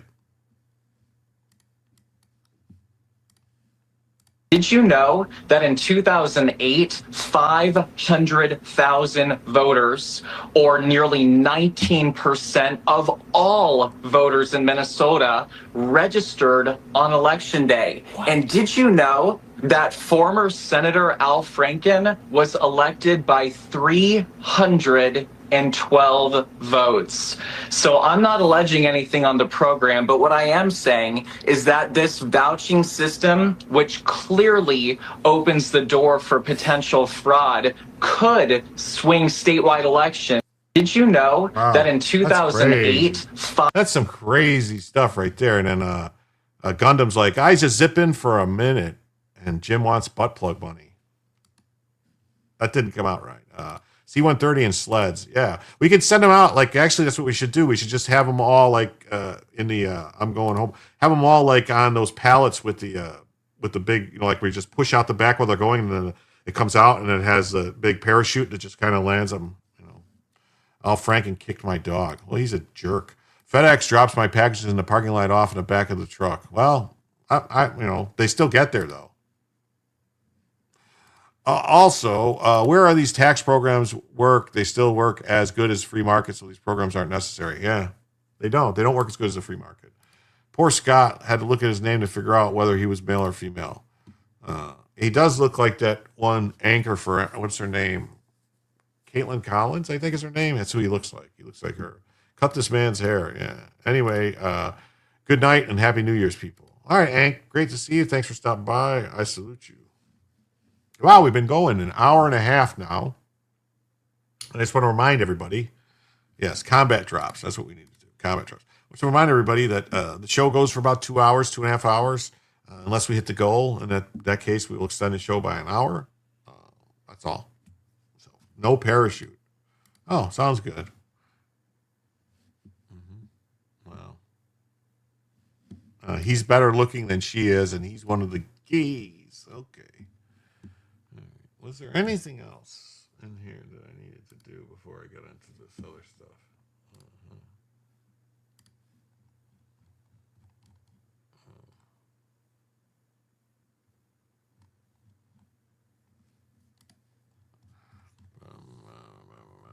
Oh, here it is. Okay, so Just one thing, and then we're going to get into this other story here. And so the Somalis and many other groups were imported, given government handouts, and allowed to do fraud without prosecution in order to ensure that a demon rat would win election in that district. Wow. And Rick Grinnell. Yeah, he's our guy. Yeah. Scott Pressler is a mod, not a rocker. He's not a rocker. Get him chopping wood. Yeah. Minnesota Attorney General Keith Ellison admits that the Smellies were imported to vote demon rat. Hey, Woodtick Mike's here. What's up? Great to see you, Woodtick Mike. Awesome. Good to see you. Thanks for being here. Happy New Year. Divorced couples, and it was only snafu that a father showed up early and saw no kids. She had 20 plus in hidden rooms. She only licensed for 8. The cops drilled her for an hour and a half. She said the kid was at the park with a helper. Wow. What's everybody up to? I'm sitting here with a fancy bottle of Woodford Double Oak Bourbon I bought for New Year's. Well, that's good. All spew tube and ghetto mods are gay. Oh, are rainbows. Also, they're happy rainbow flags. Yeah. If the activist thing doesn't work out, he can always become a model for Miss Clairol. Oh, yeah, that's not bad. I don't mind his hair. He's not pretending to be a woman. Yeah, I don't really care what people do in the privacy of their bedroom. Have a drink on Diamond G. Man, I wish I could get myself an M16A2 for self-defense. That would, yeah, everyone should be able to get an M16. The government should be selling those back to the people, Evan. And the government should be selling any guns that they, when they're done using them, they should, surplus should all be sold to the U.S. population. Shouldn't be sold other places. So all that, when they're phasing out all these guns, they should, basically be sold. We're going to get rid of these. We're going to get rid of the M249 saws. Well, then they should be sold to the U.S. public if we want them. Yeah, you want an M2? Yeah, get a Mod Deuce. We're getting rid of the M240 Bravo. We're going to the MG3, I think it is, right? I think it's the MG3 is what the good one. And if you're truly interested in an M16A2, hit me up on Twitter and I can get you a parts list. Well, everybody's got a parts list. I think the one thing I think he's most interested in is probably the trigger control group. You know what I mean? From what I understand, they're still keeping M240s for certain parts of certain branches. Oh, are they? Well, they're getting rid of the 249s, aren't they? Didn't they get they're replacing the saws, aren't they? Make another Bush estate fence. So Attorney General Keith Ellison admits it. He says that they even go out to ballot harvest for the demon rats, and the smellies are used in multiple states to swing elections for the demon rats. We are all the same color inside. Shoot anyone, we get a pink. Yeah, it'll happen. Pink mist. I miss my A2, but would swap the foregrip. Certainly, it's still legal to get a force reset trigger, and they currently sell them with repositioned safeties. You just need to get a low shelf receiver, and it works exactly the same. Yeah. A10 Warthog, the only thing Trump did that hurt my feelings. I thought the A10s, that they brought it back. Dexter Taylor had a parts list, didn't work out well for him. Yeah. I don't judge adults for lifestyle choices, but leave kids alone. That's how I feel. Leave the kids alone. Because the Second Amendment is absolute, and I don't care if a faction of politics I disagree with, even left-wing comments, should have a right to own a gun, even if I disagree with it. No, I don't. I don't think there should be any gun laws whatsoever. My belief. I think if you're too dangerous to own a gun, you should be in prison. You shouldn't be out in public being dangerous. Sound good? They reversed the A10 decision. They're bringing it back and dumped $1 gazillion into the projects. That's what I thought. Yeah. How many people I got over on Twitch? Well, right now I got Evan. I usually have a couple people on Twitch. Right now I got a whole heaping of one viewer on Twitch. But I do have one subscriber on Twitch. Right now I have 2 viewers on Kick. So hello to the people on Kick. I don't know. Let's see. How many people do I have on Rumble? 49 people watching on Rumble. That's pretty good. That's pretty dang good on Rumble for me. And on YouTube, I have in toto, I have 122 people watching on YouTube. That's cool. Shall not be infringed should be pretty explicit and not subject to interpretation. No belly yet? No, nothing yet. F-47 is going to be fire. Pressed rat and A-10 warthog. If you don't mind derailing the conversation real quick, what streaming app are you using? Also, is there a way you can combine chats from all different platforms? I can see them. I can see all the chats. Like, see, this is Twitch, and if someone posts on this is Rumble.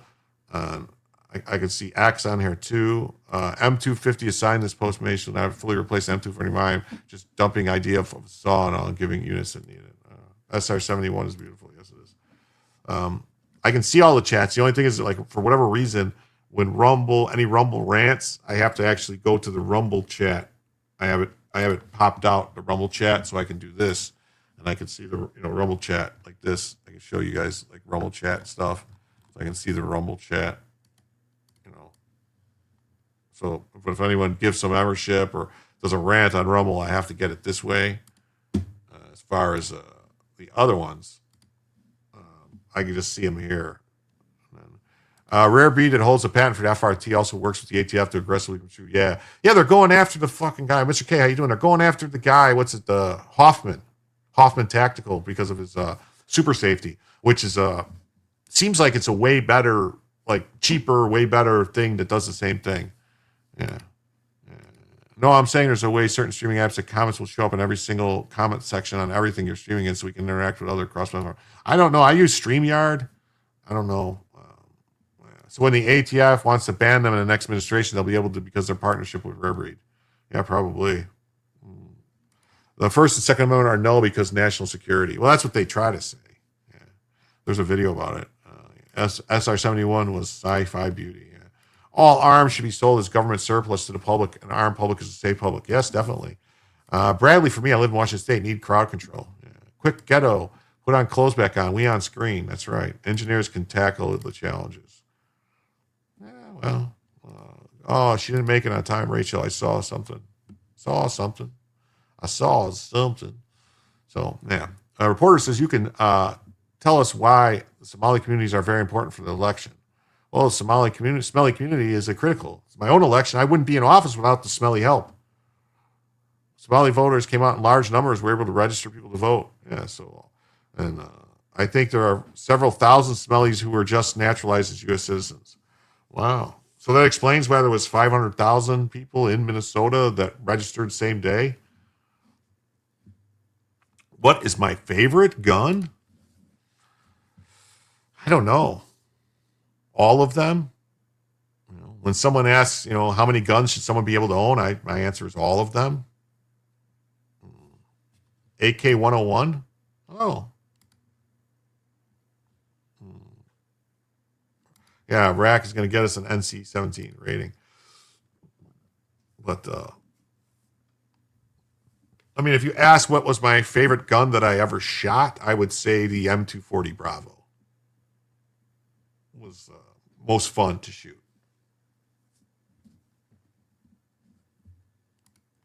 I will ask Chris Weatherman and Pete Rabducci about it. They use the same streaming service for their live streams, and we're able to combine chat. Well, I ask them. That's better. You also love the M14. Yeah. I've never had the opportunity to ever shoot an actual real M14. I've shot the M1As, and they're not exactly the same from what I understand. Squirrel, yeah, they got me. That went off well. Yeah. Also in Ohio, it's a battleground state. Smellies are in Columbia, Columbus, and Virginia, and they have a role to play, a very big role in this election. We believe the smelly community is critical and plays a critical role, not just in Minnesota, but in Ohio, Virginia, and also call your relatives so we can get them to the polls. Ruger's ranch rifles are cool. Oh, you're talking about the mini 14s. Tell you you're wrong about what? Tell me you're wrong about what? What did I miss? I don't know. Tell you you're wrong about what? First and Second Amendment are no because of national security. Oh, that? I don't think so. Carried the saw in Afghanistan. Yeah. From what I understand, Steve, the Ruger Mini 30s, which is like it's a ranch rifle in 7.62 by 39. From what I understand, those are actually really nice. The new ones are really nice, from what I understand. Ruger ranch rifles are really nice. Ruger also has a new PCC and a wood stock. It's 9mm, takes Glock mags. Yeah. Yeah. Mark 19 will put a grin on your face. Thunk, thunk, thunk. Oh yeah, I mean, yeah, we should be able to have those too. There's absolutely no reason.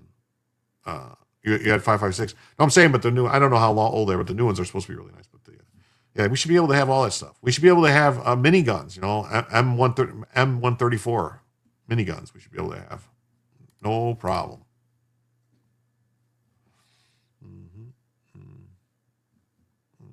Oh, thanks. Good night, all. Okay, you going to bed, Margie? Thanks for being here. So let's see what they have to say here. Election. The election is very important. Yes, it is. So, can you tell us why the Somali communities are very important for the election? Well, the Somali community is critical. In my own election, I wouldn't be in office without the help of the Somali community. Okay. Somali voters came out in very large numbers and were able to register people to vote. Very recently I think there was several thousand Somalis who were just naturalized as U.S. citizens. Yeah. Somalis can make a huge impact on this election. And I can tell you without a doubt, it's not just in Minnesota that Somalis make a big difference in the election. Also in Ohio, which is a battleground state.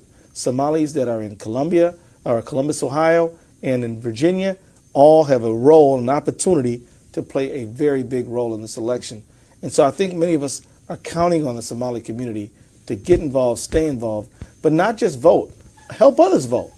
On my campaign, we have tremendous leaders. For example, Hibu Isak, who is a great leader, very articulate, very smart young lady, who is out gathering in Somali voters and other voters to get them to the polls. Also, we have Miriam, who's on our campaign, and others as well. So we believe that the Somali community plays a critical role, not just in Minnesota, but in Ohio and in Virginia. And so call your relatives out there so we can get them to the polls. Wow. Wow. Ohio is overrun, yeah. Patrick says the worst auto I ever fired was a listed bar. I was a teenager, and I swear that thing felt like it weighed 100 pounds after a few mag dumps. I would really like to be able to shoot, get an opportunity to shoot one of those, like the Browning, not Modus, but the old Browning, 30 cals. Like the ones that used to shoot the, not the Modus, but the one that fought shot 30-06, the Browning, what is it, 1918 was it? Or Browning 1918 Browning, or is it I think it's a 1918 Browning. But Ohio will be blue in 28, maybe. A fool? You suck. I don't know. Maybe. I could. M42. Oh, that would be nice, man. One of the MG42s, one of the German MG42s would be nice. My favorite full auto was a top-loading disc magazine favorite at the county fair. Yeah. Oh, would they ever see those ones? What do they call you enjoyed it more than the 240? Yeah. Yeah, the full auto top-loading disc magazine Fed 22. So you're talking about, what was it called? Like an Angry Bees, it's called like that, or a Swarm of Bees that they made. It was like a 20, like a big drum mag, like 200 round drum mag of 22 long rifle that they sold to prisons for riot control and police forces. I'm trying to think what it's called, exactly the name, but it looks almost like a Thompson. But American 180, yeah, that's it. American 180. It holds 180 rounds, not 200. Yeah, those are supposed to be really nice. AM 180. Yeah, those are supposed to be really nice. A lot of fun because it's just like, and it's that's something you could have fun with because 22 long rifle is still.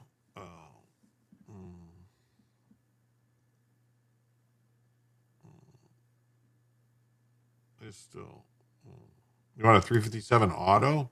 Just get a Desert Eagle. They have 357 auto Desert Eagles. Hey, Jim. Great to see you tonight. Great to see you too, Vince. My granddad had own Garand. It was built by IBM. Most accurate you ever shot.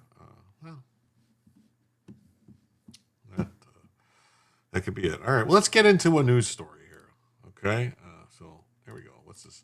FBI says it foiled an 18-year-old's ISIS-inspired New Year's Eve terror attack in North Carolina. Wow.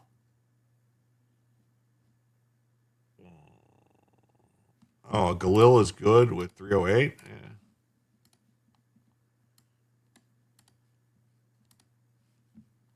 Yeah. Good afternoon. I'm Bill Malugin in for Martha McCallum today, and this is the story.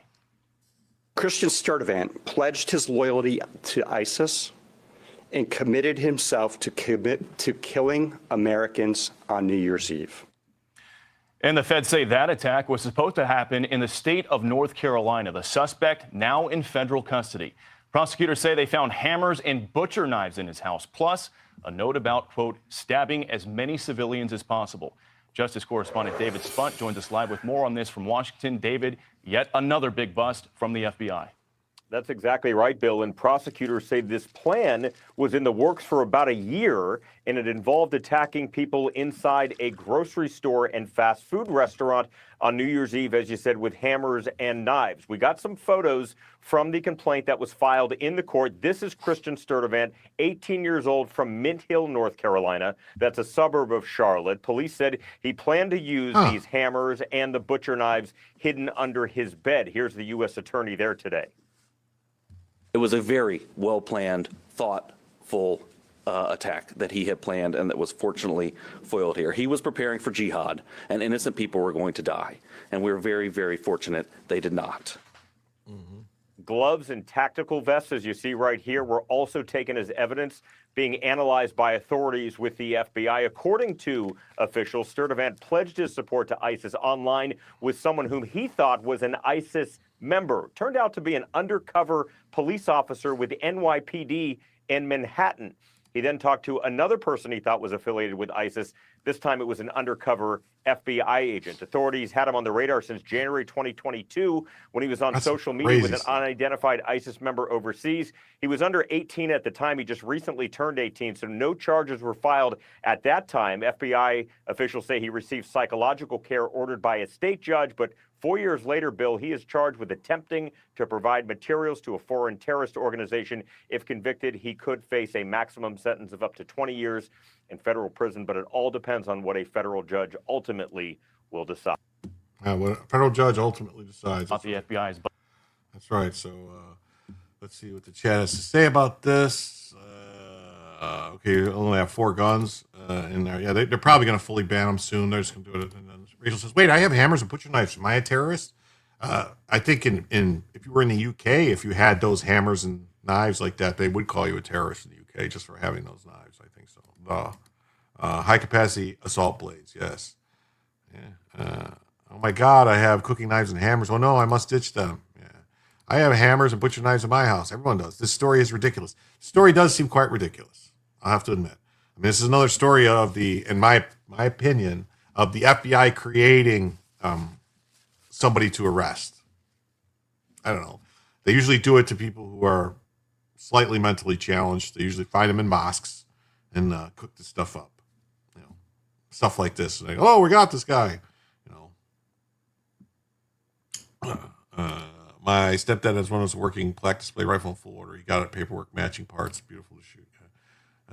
This looks like another setup by the FBI taking advantage of a mentally deficient sucker. Yes, it's a very young-looking white man. It really is. But I don't threaten to kill or attack anyone, so maybe I'm not. Yeah, no. Where is the left outcry to ban high-powered assault hammers? Yeah, especially after Nancy Pelosi's husband was attacked with a high-power assault hammer. Also, you should read the Epoch Times. I read the Epoch Times. I have their stories.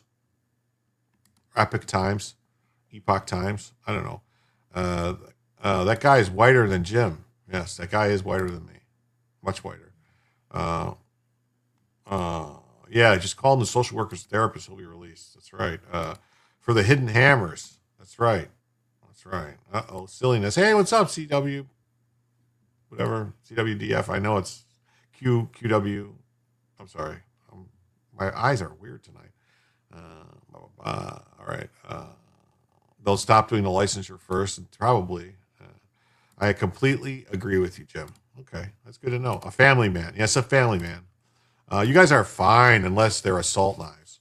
Yeah.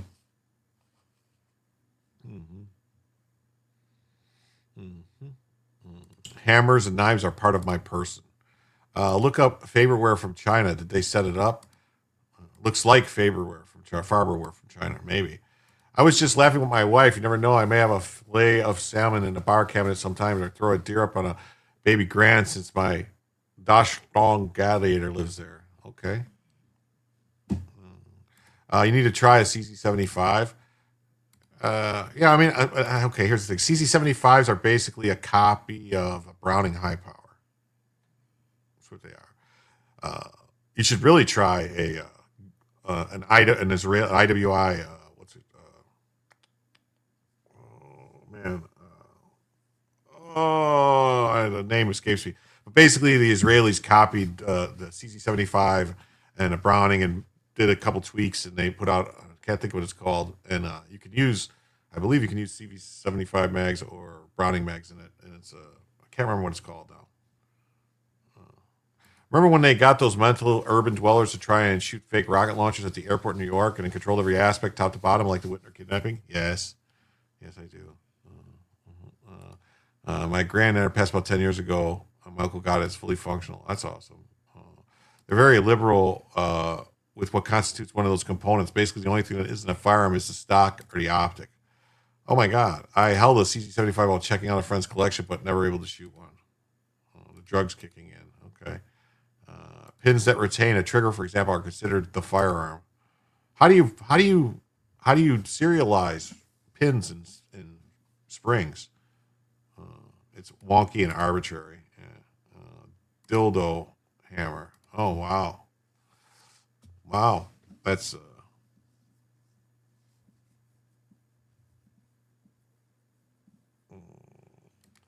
German police are now going with the new CZ, no more HK. They didn't even submit a proposal. Oh, they say HKs are probably too expensive for the German police. So an 18-year-old Burger King worker from North Carolina was prepared for death as he plotted the New Year's Eve terrorist attack on a local grocery store and a fast food joint, which he planned to maim at least 19 people. You dosed me 2 hours ago? Is that what you were doing? That's the noise I heard. I never saw any of my swords or knives or axe like an assault weapon, but they're more of a comfort tool. Wow. They don't serialize them, but they find them outside of a storage during a surprise inspection. You'll have a lot of explaining. What? Wow. Hey, he said, what's up, Duck? Christian Sturdivant of Mint Hill outside of Charlotte was arrested Wednesday before he was able to carry out his murderous ISIS-inspired scheme, according to U.S. Attorney Russ Ferguson. He told reporters during a news conference. He was prepared for jihad, and innocent people were going to die, said Ferguson of the suspect, describing the would-be attack as very well planned. Yes, the FBI spent months coming up with this plan and feeding it to him. Yeah, they want you to F up so they can take your guns away and make you go to court to get them back.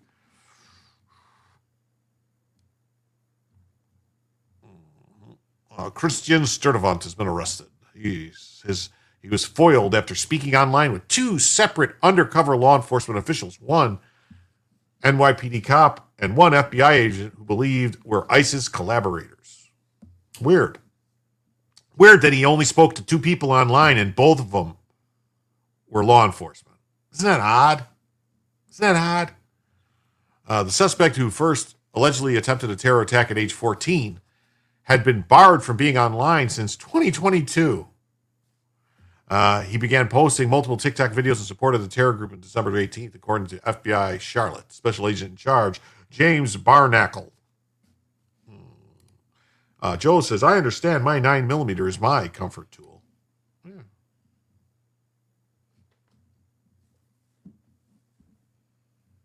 Well, his FBI agent, Nicole Parker, says DEI split the agency and led to disaster. They were hiring idiots.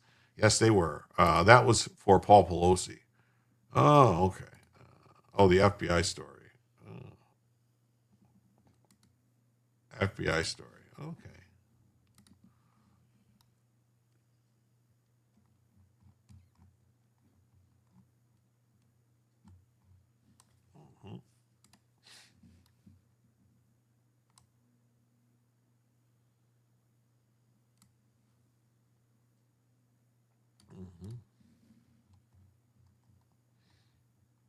The feds then opened an investigation and began round-the-clock surveillance of Sturtevant in the 2 weeks leading up to his arrest. Telling me they love Somalis and they form Muslims, just not certain Muslims. Look at Iran politics popping off. This is a pea and cup game. Wait, he wanted to make it up to 19, but they say he was going to K dozens. What a stretch. Yeah, well. There must be, I don't know, 19 must be one of the things that he was following and he wants to do better than or something like that, or worse, depending on how you look at it. You also, what Israeli gun? It's a 9mm. They used to call it the Baby Eagle, but now it's, and I can't remember what it's called now.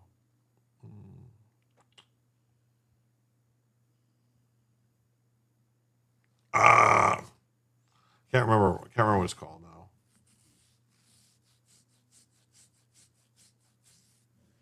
But it looks like a mini Desert Eagle and 9mm. I can't think of what it's called now. Something 941. Jericho, that's it. Jericho. Yeah, Jericho. 941. It's supposed to be really good. It's supposed to have like compatibility where like you can use either Browning mags, like older, like not new Browning, but older. Yeah, IWI Jericho 941. Supposedly you can use older Browning and CZ magazines in it. I don't know. Told one of the undercover sources, I'm a follower and soldier of the state. I'm prepared for DF. He had knives. Wow, he had 2 assault hammers and 2 assault knives. He was going in 4-fisted. I want guns. Ultimately agreeing to send 500 to 600 to the agent in exchange for a firearm he collected a couple days before his ambush. Equipped with a Kevlar vest. Oh, well, so he's going to kill a lot of people with that Kevlar vest. See, I think this is a plot. It's the reason they're doing this with the Kevlars is they want to ban body armor for citizens. They want to ban it. They want to say, oh, only bad people would use body armor. Wait, all the cops wear body armor. So you're saying the cops are bad people?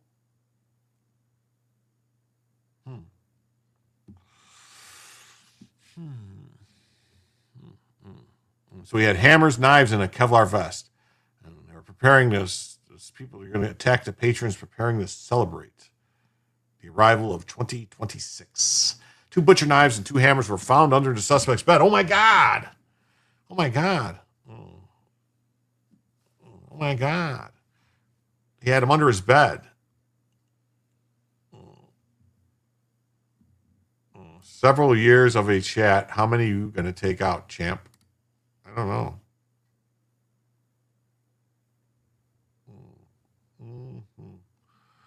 Wow. Libs of TikTok triggered Somali embassy. Okay, I'm going to have to pull that up then because it's going to be funny.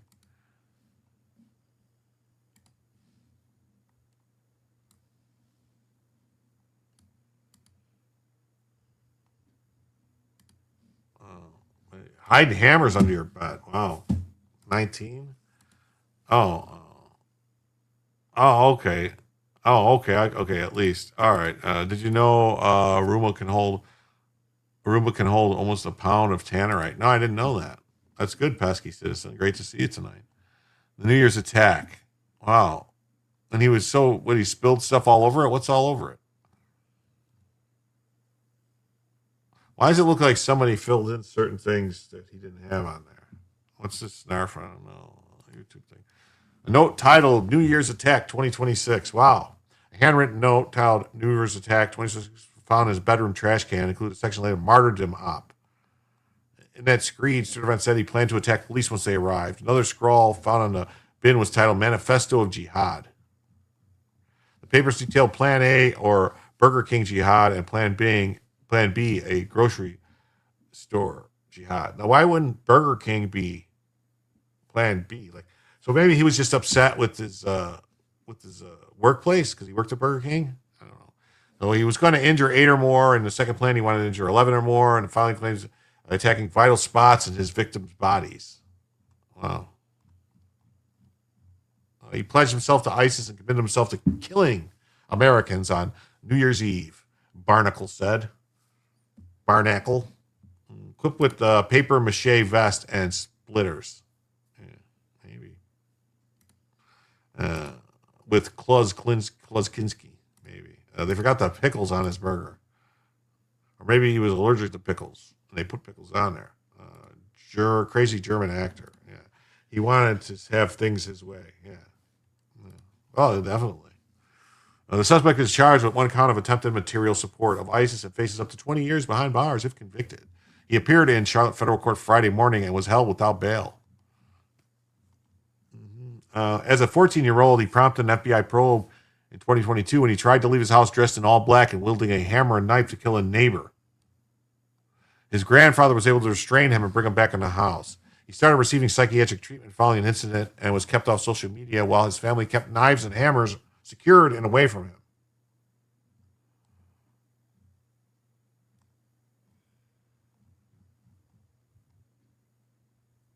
Oh.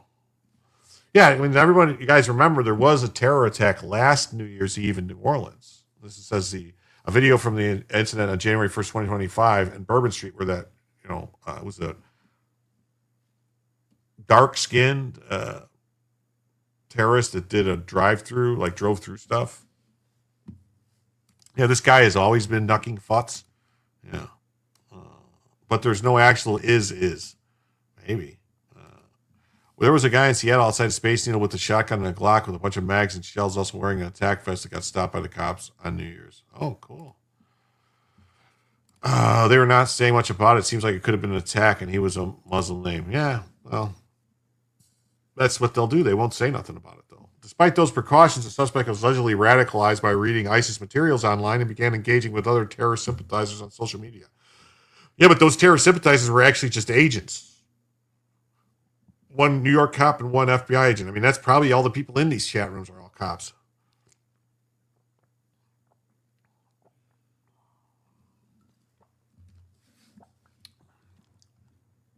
A lawyer for the suspect did not immediately return a request for comment. The bus follows last year's ISIS-inspired New Orleans truck attack by Shashmoud Din Jabbar, in which 14 people were killed and 57 others injured on Bourbon Street as New Year's Eve celebrations were winding down. Yes, that's the one where they didn't have the bollards, where they claimed,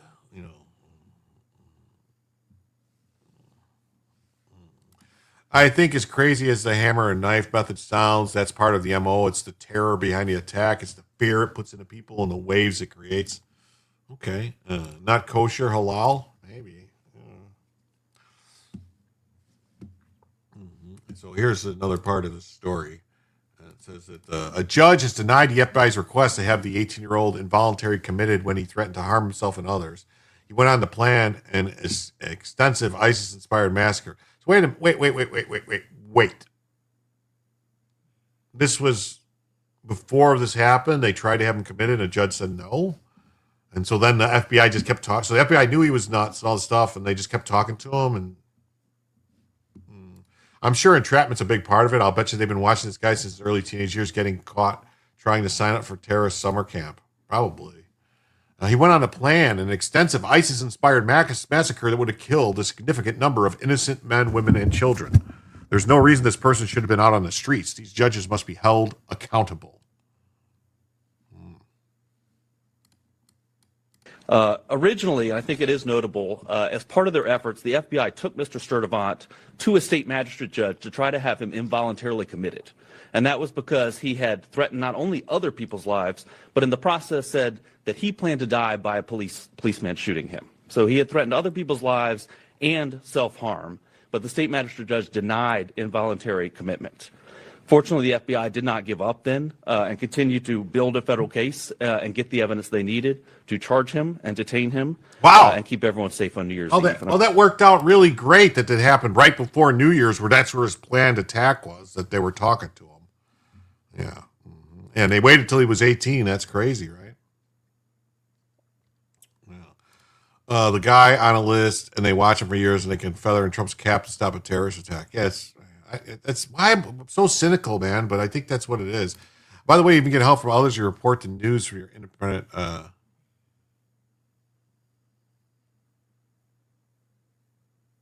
By the way, do you even get help from others to help you report the news from your independent perspective? I just look at like ground news and look up stories I want, and I look at like Twitter and find stories there.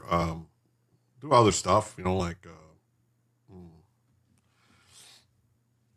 pretty much it. And then I just pick the story. I see stuff I like. I pick a bunch of stories. I try to get multiple sources for it. But that's what I do. The magistrate was approached in 2022. Okay. All right. Fed LARP Fed trap. Maybe. Could be. Another reason to stop paying taxes. Well, do that at your own perspective. But no, I don't have anybody that helps me get stories. I actually provide stories to a bunch of other people for them to use if they want. I have a problem with my addiction, Jim. I'm watching the Duke's Mayo Bowl, and I need help. Wake Forest versus Mississippi State, 36-29, in case someone wanted to know. Well, I hear there's a cream you can apply liberally to get rid of that. The best way you can help him is tag him in interesting stuff. Yeah, if you tag me in stuff on X or send me something, I'll pull it up. Yeah, tag him in interesting stuff. Yeah. Either way, I'll never eat McDonald's again. Yeah. New York Governor Kathy Hochul issued a proclamation during January Muslim American Heritage Month, directed 16 state landmarks, including one World Trade Center, to be illuminated green Friday night as celebration of the heritage and culture of Muslim Americans. But why green? Yeah, penicillin can help that also. It can. Yeah. Why green? Because why green? Why green? Am I missing something? I'm very, very thankful for that because countless lives were saved. Yeah, countless lives were saved. Yeah, they can't count them because zero doesn't. Never mind. I shouldn't say that. All right, back to the other story here. Or this is a different story. I don't know. So, oh my God, the Somali embassy in Serbia just DM'd me telling me to stop lying about Somalia. They must have learned how to spell in the Quality Leering Center. Somali embassy, Serbia. Stop laying about Somalia. Green is the Muslim color. Oh, is that why they're stealing? Because Soylent Green is people. Oh, okay. So green is the Muslim color. That means that's why they're stealing all the money. They think our greenbacks are just their property. They're entitled, like the commies are red. Okay. So that's why they steal our money, because the greenbacks are for them. Stop stealing our money and learn how to spell. I never laughed as hard in a long time. I triggered them so bad. Dan is watching it also. How the hell, or better yet, why the hell would anyone celebrate anything to do with Islam after 9/11? Yeah, I don't get it. I don't. Not the Soylent Red. That's okay. Anyone has a problem with the communist mayor of New York City taking the oath with the death book? Well, his speech was pretty telling, where he, said he's gonna, they're gonna get rid of this, rugged individualism and go with collectivism.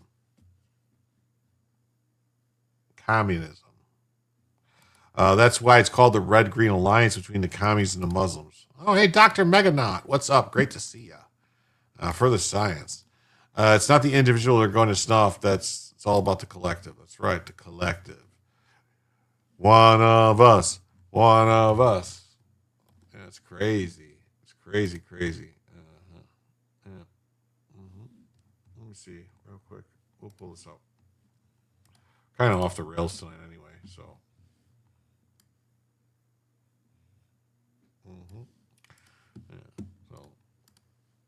A man from Romania heard Zoran the Kami Mandami's inauguration speech in New York City and has a warning for America. Better off dead than colored in red. That's right. He was swearing legal since it's on a Karen. I don't know. The subscribe and like button are working. Use them. That's right, man. That's right. Don't forget. You can use them. See? Like and subscribe. See, it's right there. It says right there. Like and subscribe. Like and subscribe. See? And hit the bell, too. There's a bell. Hit the bell. That is strange. It is.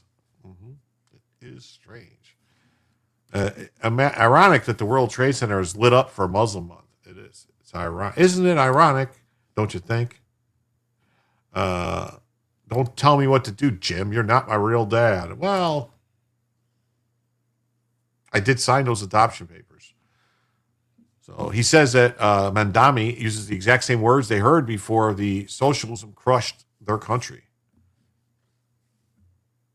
We will replace the fragility of rugged individualism with the warmth of collectivism. Yes, the warmth of freezing in the winter and starving. Yes, the warmth. My name is Bogdan, and Bogdan. And this is exactly how communism came to power in my country, via collectivism. First, they confiscated private land, then they used terror to enforce collectivism. The regular Romanian citizens were arrested, beat up, humiliated, publicly left to rot in prison, and some even executed. Next step for collectivism was destroying the independent farmers. Yeah, Romanian communism. Now that's an interesting rabbit hole. Yes, it is. Wasn't that where, what was his name? Groshku? What's his name? Or Gorkeshku? The guy who got executed, like, with his wife. They got him and executed him. Right? Was that the point I'm thinking of? Anyway, the people were a threat to the regime because they were able to stay self-sufficient. Yeah. Once it happened, the communists started confiscating the food from the farmers, leaving families to die. Romania later went from being #1 exporter of grain in Europe to chronic shortages in food. Well, let's see. I'm not going to read all this because this guy's going to explain it.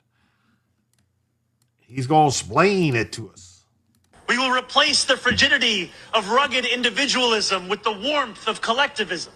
Famous words spoken by every communist in history. Hi, my name is Bogdan, and this is exactly how communism came to power in my country, Romania, via collectivism. First, they confiscated private land. Then they used terror to enforce collectivism. The regular Romanian citizens were arrested, beat up, humiliated publicly, left to rot in prison, and some even executed. The next step for collectivism was destroying the independent farmer class. These people were a threat to the regime because they were able to stay self-sufficient and did not rely on the state. Independence was and still is the biggest threat to communism. They made it in such a way that owning more than others was a crime. Once all that happened, the communists started confiscating the food from farmers, leaving families to die. They also confiscated the livestock raised by people. This resulted in famine, malnutrition, and the collapse of productivity. Romania literally went from being the #1 exporter of grain in Europe to chronic shortages of food. But that wasn't enough. The communists then banned free market. No free sale of crops, no private trades, no bargaining, classic socialist failure. But collectivism wasn't just economic, it was cultural as well. In Romania, they attacked the church and religious people. They replaced family authority with party authority, all with one goal in mind: replace faith and family with the state. 15 years later, the communists declared victory. 90% of all farmland in Romania was collectivized. Bottom line, Romanian collectivism was forced, violent, economically disastrous, morally corrupt, and designed to control, not help. Only for today in the United States of America to be in New York City. I swear to God, some Americans are the dumbest morons on the planet. Yes, some of them are. Some Americans are.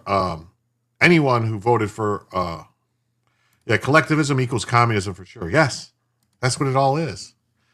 That's what it all is. It is. That's what it is. Is.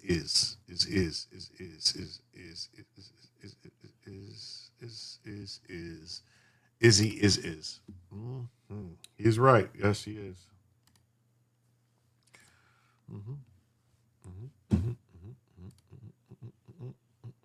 This is a local news story about that kid. He deafened me. Says FBI thwarts potential terror attack on New Year's Eve by ISIS guy. I don't know. He doesn't look like an ISIS guy. I thought there was a. Okay, so here, let's hear. Did we watch this already? Did I watch this video of him talking about it? Let's see. Christian Sturdivant pledged his loyalty to ISIS and committed himself to killing Americans on New Year's Eve. This investigation unfolded quickly. From the moment the FBI was notified of a potential threat of a terrorist-inspired attack in North Carolina, we went all hands on deck. We assessed the credibility of the threat. The investigation lasted about 2 weeks, included numerous investigative techniques, partnerships with law enforcement agencies, and cooperation from the American public. This Christmas, the FBI and our partners worked to protect the American people. We did not let up until Sturdivant was safely in handcuffs. FBI special agents arrested him on December 31st as he was being released from a local medical facility. On Monday night, as Russ just said, the FBI's evidence response team conducted a search. Hold on. I got to go back. Did he just say they arrested him after he was released from a medical facility? So that he was in a medical facility for what, like a psychiatric hold? 31st, as he was being released from a local medical facility. So released from a local medical facility. On Monday night, from a local medical facility. From a local medical facility. As he was being released from a local medical facility. Wow, that's crazy. That's just crazy.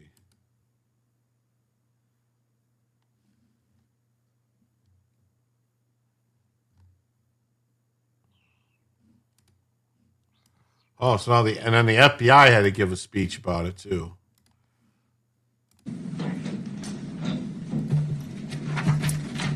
Good morning. Happy New Year. And it is a Happy New Year, although it came very close to not being such a Happy New Year for a lot of people this year. I'm here to announce, in partnership with the Mint Hill Police Department and the FBI, that we have foiled a terrorist attack that was planned to take place on New Year's Eve in Mint Hill, North Carolina. Now, New Year's Eve, we all know, is a wonderful time where we all celebrate the past year, we look forward to and plan the next year, and everyone deserves to do that, to celebrate the new year without being concerned about their personal safety. And thanks to the law enforcement that stands with me today and others, we are fortunate that people can do that. The FBI, the Mint Hill Police Department, the New York Police Department worked around the clock on this matter, not just building a case for us, but surveilling the subject and making sure the public was safe at every moment, including Christmas Day. They worked around the clock on this, and I very much appreciate it.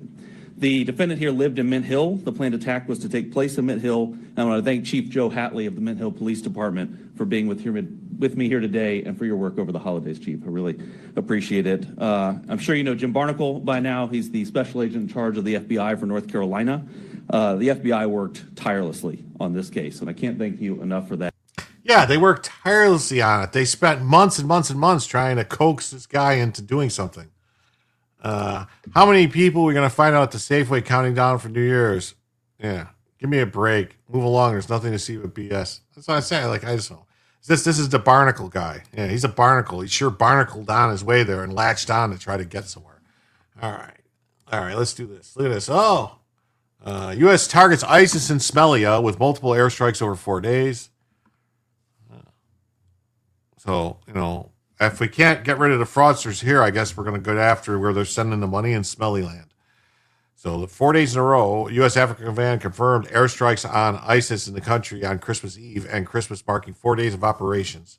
U.S. launched Tomahawk land attack missiles at ISIS fighters in Nigeria on Christmas Day. Wow. All the airstrikes killed between December 22nd, 25th targeted militants in the Golis mountain range in a location 90 kilometers southeast of the city of Basaso in northern Somalia. So, yeah. And then it says the U.S. conducts largest airstrike in the history of the world, sort of. Wow. The U.S. launched 16 jets from Harry Truman to drop 125,000 pounds of bombs on a cave complex in Smelia, killing 14. Somalia says it killed 29 al-Shabaab militants with international support. The guy who attacked Kyle Rittenhouse threw his hospital bag at him before he grabbed the gun. That's right. The guy was a crazy person right out of the hospital. Do you think he was purposely let out of the hospital and sent there? Maybe. I will take the FBI seriously when they arrest politicians for all the graft, and there's not Somali fraud going on under their noses. Everyone tells me, Donald, you had the biggest airstrikes, the greatest airstrikes, the most planes, biggest bombs, greatest bombs ever. And nobody's ever done a bigger airstrike than you. The airstrikes are so big, you shake the earth, Donald. So, Smelly's armed forces have eliminated 29 al-Shabaab in the town of Jababadabadab in Godani, southeastern Somaliland. Al-Shabaab had waged an insurgency in Somalia since 2007 in a bid to topple the internationally backed central government. Wow, it's a central government as opposed to the perimeter government or the interior government. Its own rule based on its strict interpretation of Sharia law. Sharia law. Yeah.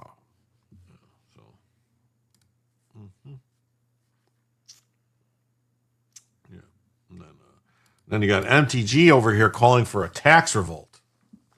So Marjorie Taylor Greene is calling for a tax revolt. So it's making me think she's really up to something. Like she's trying to sucker people in to do this. Really? Really? Really. I'm not black-pilled. I am nothing ever happens person, but we have to be realistic. Yeah.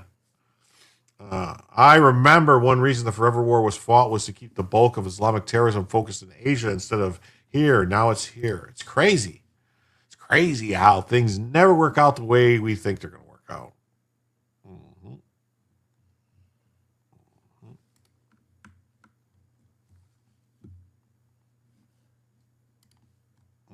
Outgoing firebrand. Yeah. Marjorie Taylor Greene amplified calls for a tax revolt on 2026, while not so subtly accusing President Trump of abandoning his American First creed. Surrender is not in our creed.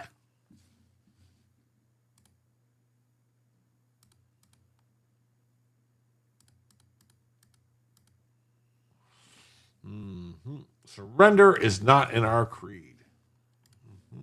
Green highlighted a few calls by Trump voters to stop paying taxes and argued that those calls are justified because the government screws over Americans. Did my picture just glitch? Because it sure looked like it glitched down here. It just went like burp, burp. She's going to run for POTUS, get the swing vote next election. Well, we'll see. Hey, Jim, what's up, Just Dog? It's Little Ginger. Great to see you. There was that dude that shot Reagan. Oh, yeah, the guy, Hinckley, right? Hinckley? No, I just had a stroke. When is she gone? Monday? I hope so. That's enough to tell you it's a bad idea. Yep. If tens of millions of us stop paying taxes, they can't do shit about it. Oh, yes, they can. They'll make time for you. They will make special time for you. Special time. Very special time for you. John Hinckley, yeah. Did it for Jodie Foster, supposedly.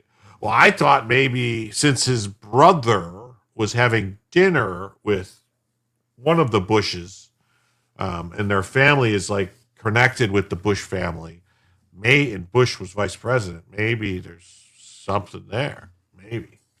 Some kind of connection. This just in, Pam Bondi caught in a polyamorous relationship with a midget car dealer from Las Vegas casino and two Mormons and an Amish lemonade dealer. Uh-oh.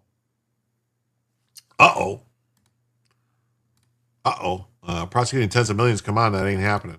And that Oswald fellow, yeah. Well, also, they said they don't have enough capacity to process the thousands of people for the Minnesota fraud. They say we don't have the resources.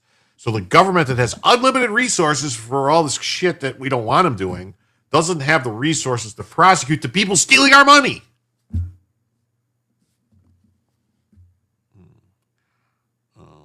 Yeah, almost every Trump voter I see on X is fed up with what they're planning. And they're planning a 2026 tax revolt.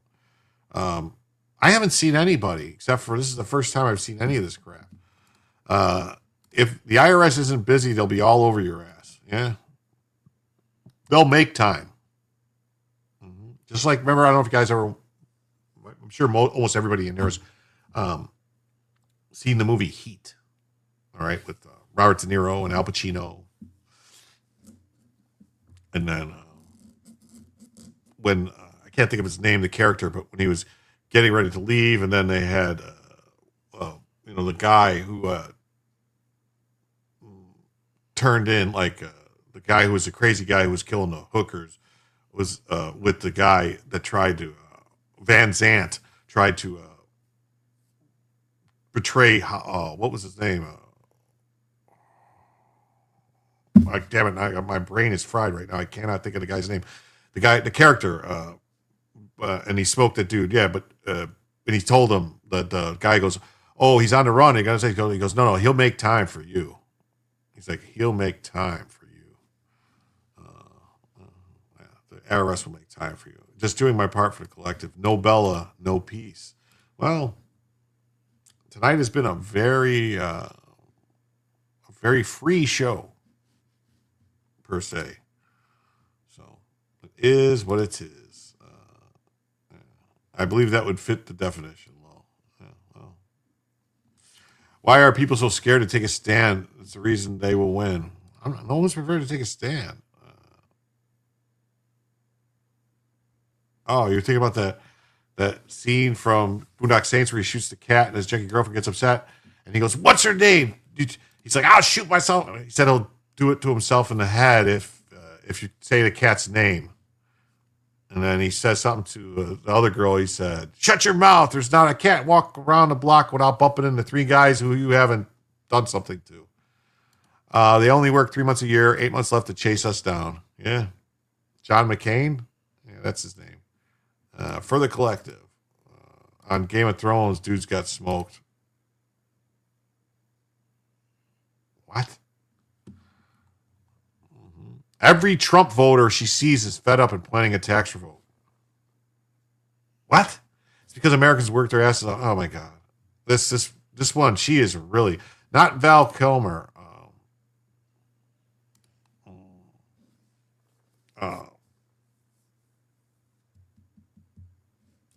The guy who it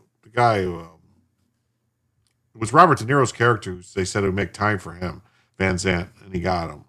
But the guy was Wayne Grow was the guy who betrayed him and told the guy, and oh man, I can't think. It's there, and I just can't get it out. I'm sorry. It's because Americans work their asses. Yeah, a retiring congresswoman. Oh yeah, she's retiring. She's going to collect her pension. See that? If anyone's interested, he's Patrick7 on Twitter. Same profile pic. Repent. Yeah. The ones she reposted cited various gripes, such as the $1 billion fraud.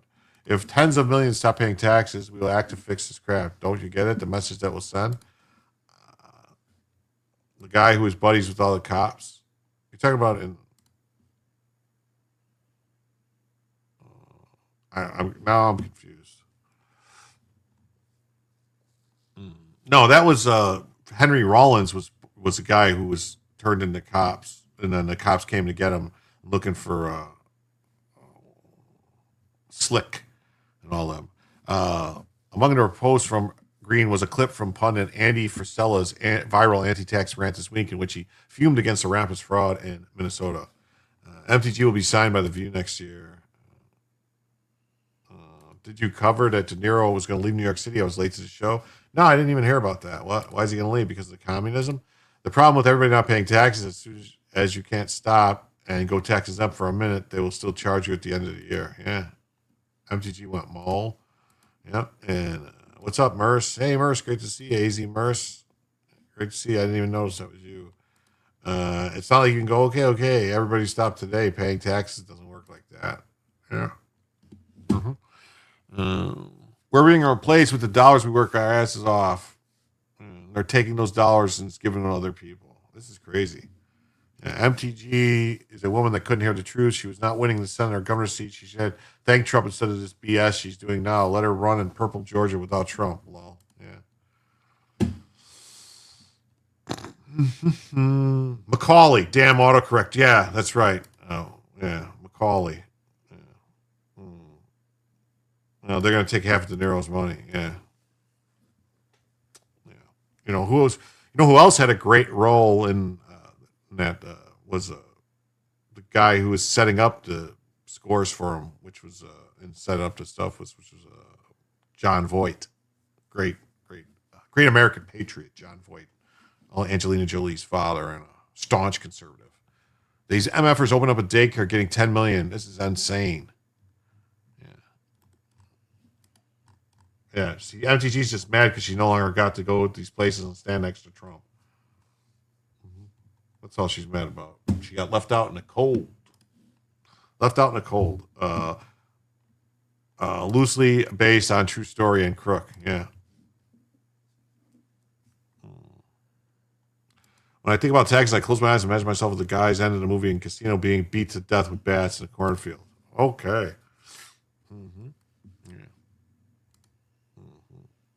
This is, the Hill says Green supports the 2026 tax revolt. Like, isn't it a crime to encourage people to not? I don't know. I thought they said it was a crime to encourage stuff like this. Maybe I'm wrong. I don't know. Especially if you're an elected official, telling people not to pay taxes seems kind of like people could have it. I mean, if these was Democrats, they would make the argument that they were exempt from, getting prosecuted because the politician told them to do it.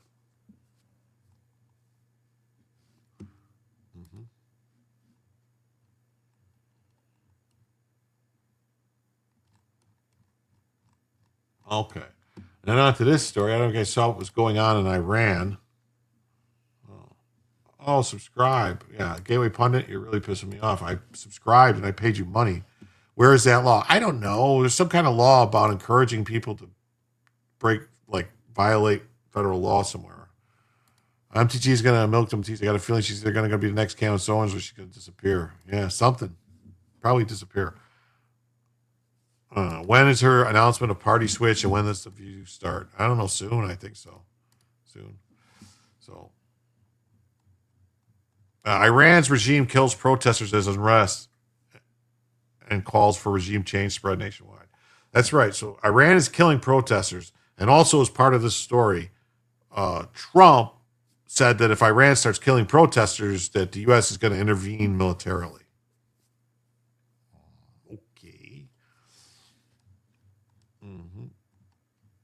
Protests in Iran, which have been ongoing for at least 5 days, turned deadly as the unrest spread to at least 17 of the country's 31 provinces on December 31st. The Critical Threats Project of the American Enterprise Institute and the Institute for the Study of War has recorded 31 separate demonstrations that led up to 24 from the previous day. Also is a remake of the Michael Mann pilot for a series for NBC released as a TV movie. Yes, there is. It's called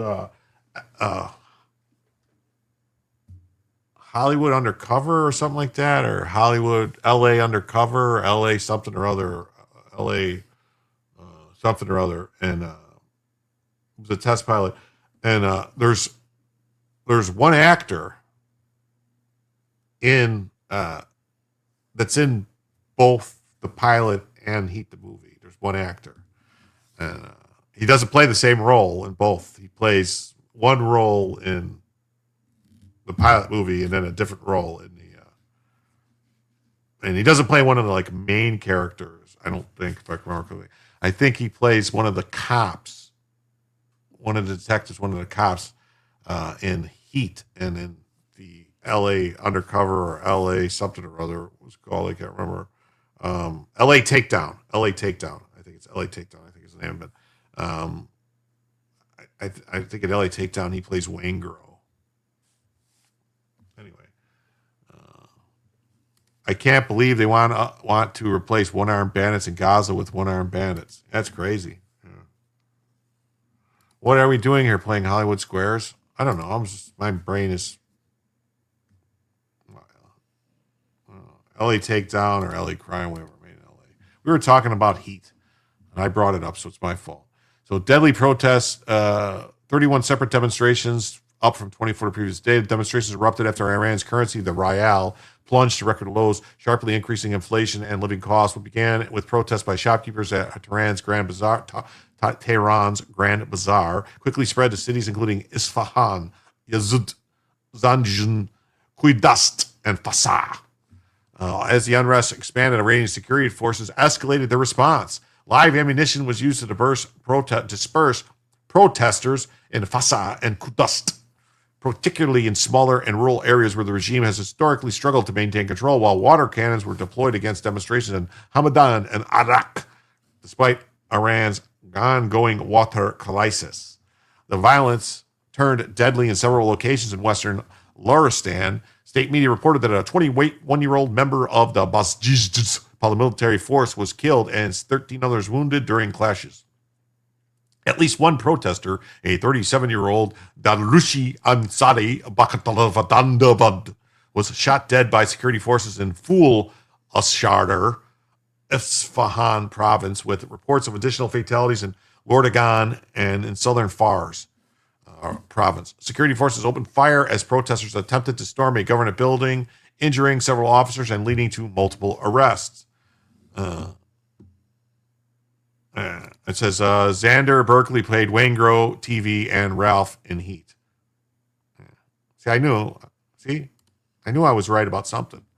President Masoud Pezeshkian called for a national unity and blamed foreign pressure for the unrest, framing the protests as economically driven by inflation and rising living costs and accusing hostile elements of exploiting public anger. At the same time, protest slogans reflected a clear shift from economic grievances to open rejection of clerical rule.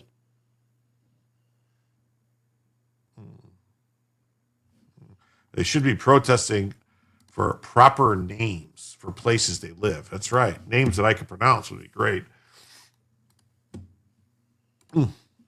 Get off. Oh, man. I'm like, something is wrong with my computer. Like, stuff is not clicking when I'm clicking. He described the situation as a full-scale war waged through economic pressure and urged solidarity. Government officials promised dialogue and acknowledgement the right of peaceful assembly, even as Iran's top prosecutor warned of a decisive response if the protests turned violent or threatened public order. Running out of water in their capital isn't helping either. It's MS, Jim? I hope not. Demonstrators chanted death to the dictator, referring to Supreme Leader Ayatollah Ali Khamenei. Neither Gaza nor Lebanon, my life for Iran, criticized the regime's foreign policy. Calls for resistance echoed across cities and chants such as "Don't be afraid, we're all together." Iranians cry out, "Shout your rights," and this is the year of blood. Sayyid Ali will be overthrown, directly invoking the name of Iran's Ayatollah. Hey, breaking. Wake Forest wins the Duke's Mayo Bowl. Why would anybody want a whole bowl of mayo? Like a big bowl of mayo? What are you going to do with it? Ugh. Pro-monarchy slogans featured prominently in protests across Iran, and particularly in Qom. Tusi TV's is from Iran. His dad is still there. He has excellent in-depth coverage. Cool.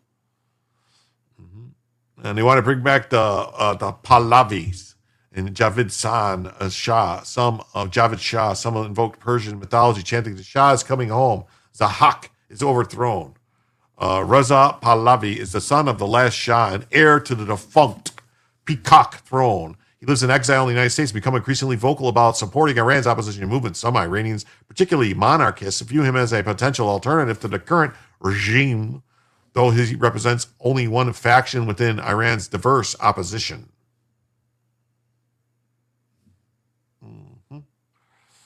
Make a dill dip? I don't know what that means. Zahak is a tyrant from Persian mythology in the Shahmanamanam, remembered as an illegitimate ruler who oppressed the people and fed on their lives of the young. Whoa! Ugh. Jim, they dump mayo on the winning coach. Oh, that's got to stink and smell. Ugh. Trump said they're going to come to the rescue if we're locked and loaded. Yeah, I saw that. And then Marjorie Taylor Greene said that Trump is betraying everything that we voted for. Iranian opposition was fragmented across monarchists, secularists, leftists, and reformists with different visions. Well, they should get rid of the leftists because the leftists are in bed with the Islamists. Human rights groups reported dozens of arrests across multiple provinces. So the regime has moved to preempt further unrest. Yeah, so that's what's happening there.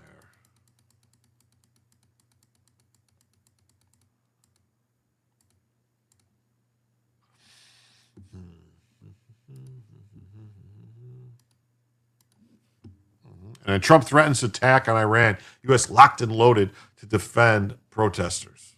You heard that right. We're locked and loaded to pretend for protesters, defend them. That hopefully doesn't mean BOG. That would be in my opinion, a mistake. Yeah, tell her to stick to keeping track of the Jewish space lasers. Yeah, that's right up her alley. Yeah. Do you like time? Why the attack? Who, me? Am I attacking? Who am I attacking? What are you talking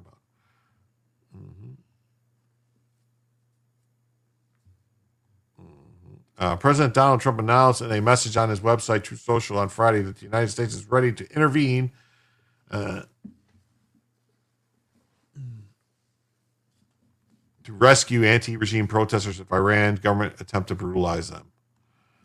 No boots on the ground, but missiles and stealth bombers only. Well, we'll see what happens. I don't know. Dill dip, 2/3 a cup mayo, 2/3 a cup sour cream, 1 tablespoon of parsley, 1 teaspoon of onion powder, 1 teaspoon of dill weed, 1 teaspoon of boumonde. So Iran's repressive apparatus killed at least 7 people on Thursday.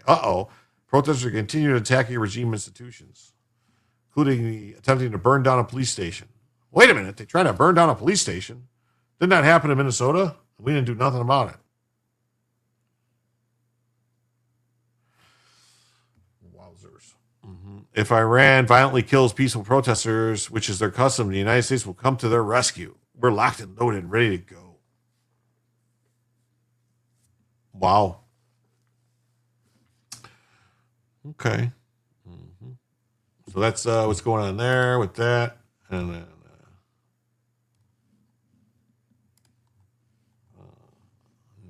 Breitbart just says, or whatever it says, Trump vows to intervene if Iran kills protesters. Well, they already killed protesters. And then you got this story here. It says MTG calls Trump's threat on Iran everything we voted against. The Mossad and CIA are already there. I think he's just bringing guns for the citizens. Well, that could work. I mean, I'm sure there's quite a large portion of the people in Iran that aren't happy with the rulers, the leadership, the rulers. So maybe they could sort it out. Anyway, so MTG is just everything Trump does, she's upset with. She doesn't like anything Trump does. So anyway, folks, we've did a first show back, first show of the year. We went 2 hours and 40 minutes. And I must say, did not get a single donation the entire show. So that's cool. I do these for free. Any donations are for extra hours and stuff like that. So I understand. It's cool. And no one even got to see Bella tonight. So she's not even hiding her head. She's all upset. So I want to thank everybody who was here tonight. MTG, everything I did not voted for. Oh no, it's already been that long? Yeah, it's already been 2 hours and 40 minutes. So I want to thank everybody. I had enough without Bella. I've had enough without Bella. I just put Bella on the screen just for you. Just so you can see it. They're burning down the mosques and Islamic centers. I'm broker than a 3-legged dog. Don't worry about it, guys. Oh, look at this. I got a $2. Look at that. Oh, $2. Yay. So this wouldn't be the first show that I ever got any money. Thank you. Thank you, Mr. Jim. Thank you, Jim. Come on, we all know Bella isn't real. No problem, guys. Don't worry about it, guys. You guys are fine. Everything's cool. I was just busting balls. Here. See, there's Bella. You guys can all look at Bella.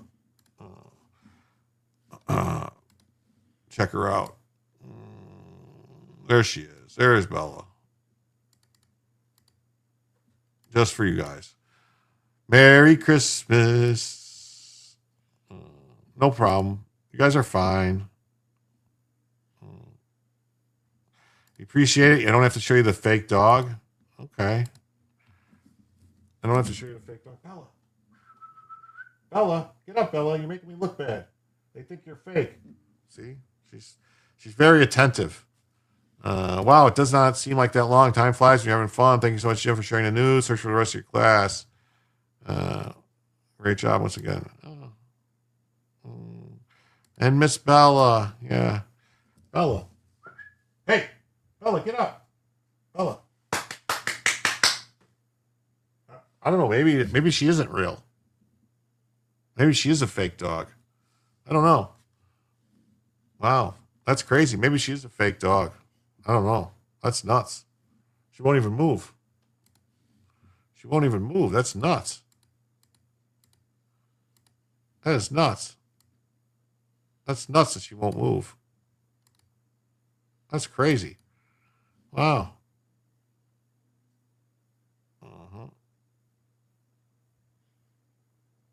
I thought things have changed. You didn't have a running total at the bottom. Yeah. No, we didn't have a running total at the bottom. What took Mike? Because actually, no, wait. I can. There is a running total at the bottom. Look at this. I'll do it now. There we go. That's the running total right there. It was the first one that just came in. You see the wires. You did. Damn it. I forgot that. I appreciate you, Jim. I will continue to pray for you. I hope you have a comfortable, easy, and productive New Year. God bless you, my friend. Well, thank you, too. We knew it. Bella is not real. Yeah. There's the running total. We are 98 away from the first additional hour and 48 away from television. I want to thank you all for being here. I'm going to be back Saturday night tomorrow. We'll try again. We'll see how it works. Until then, come on back for Jim to tell you the news.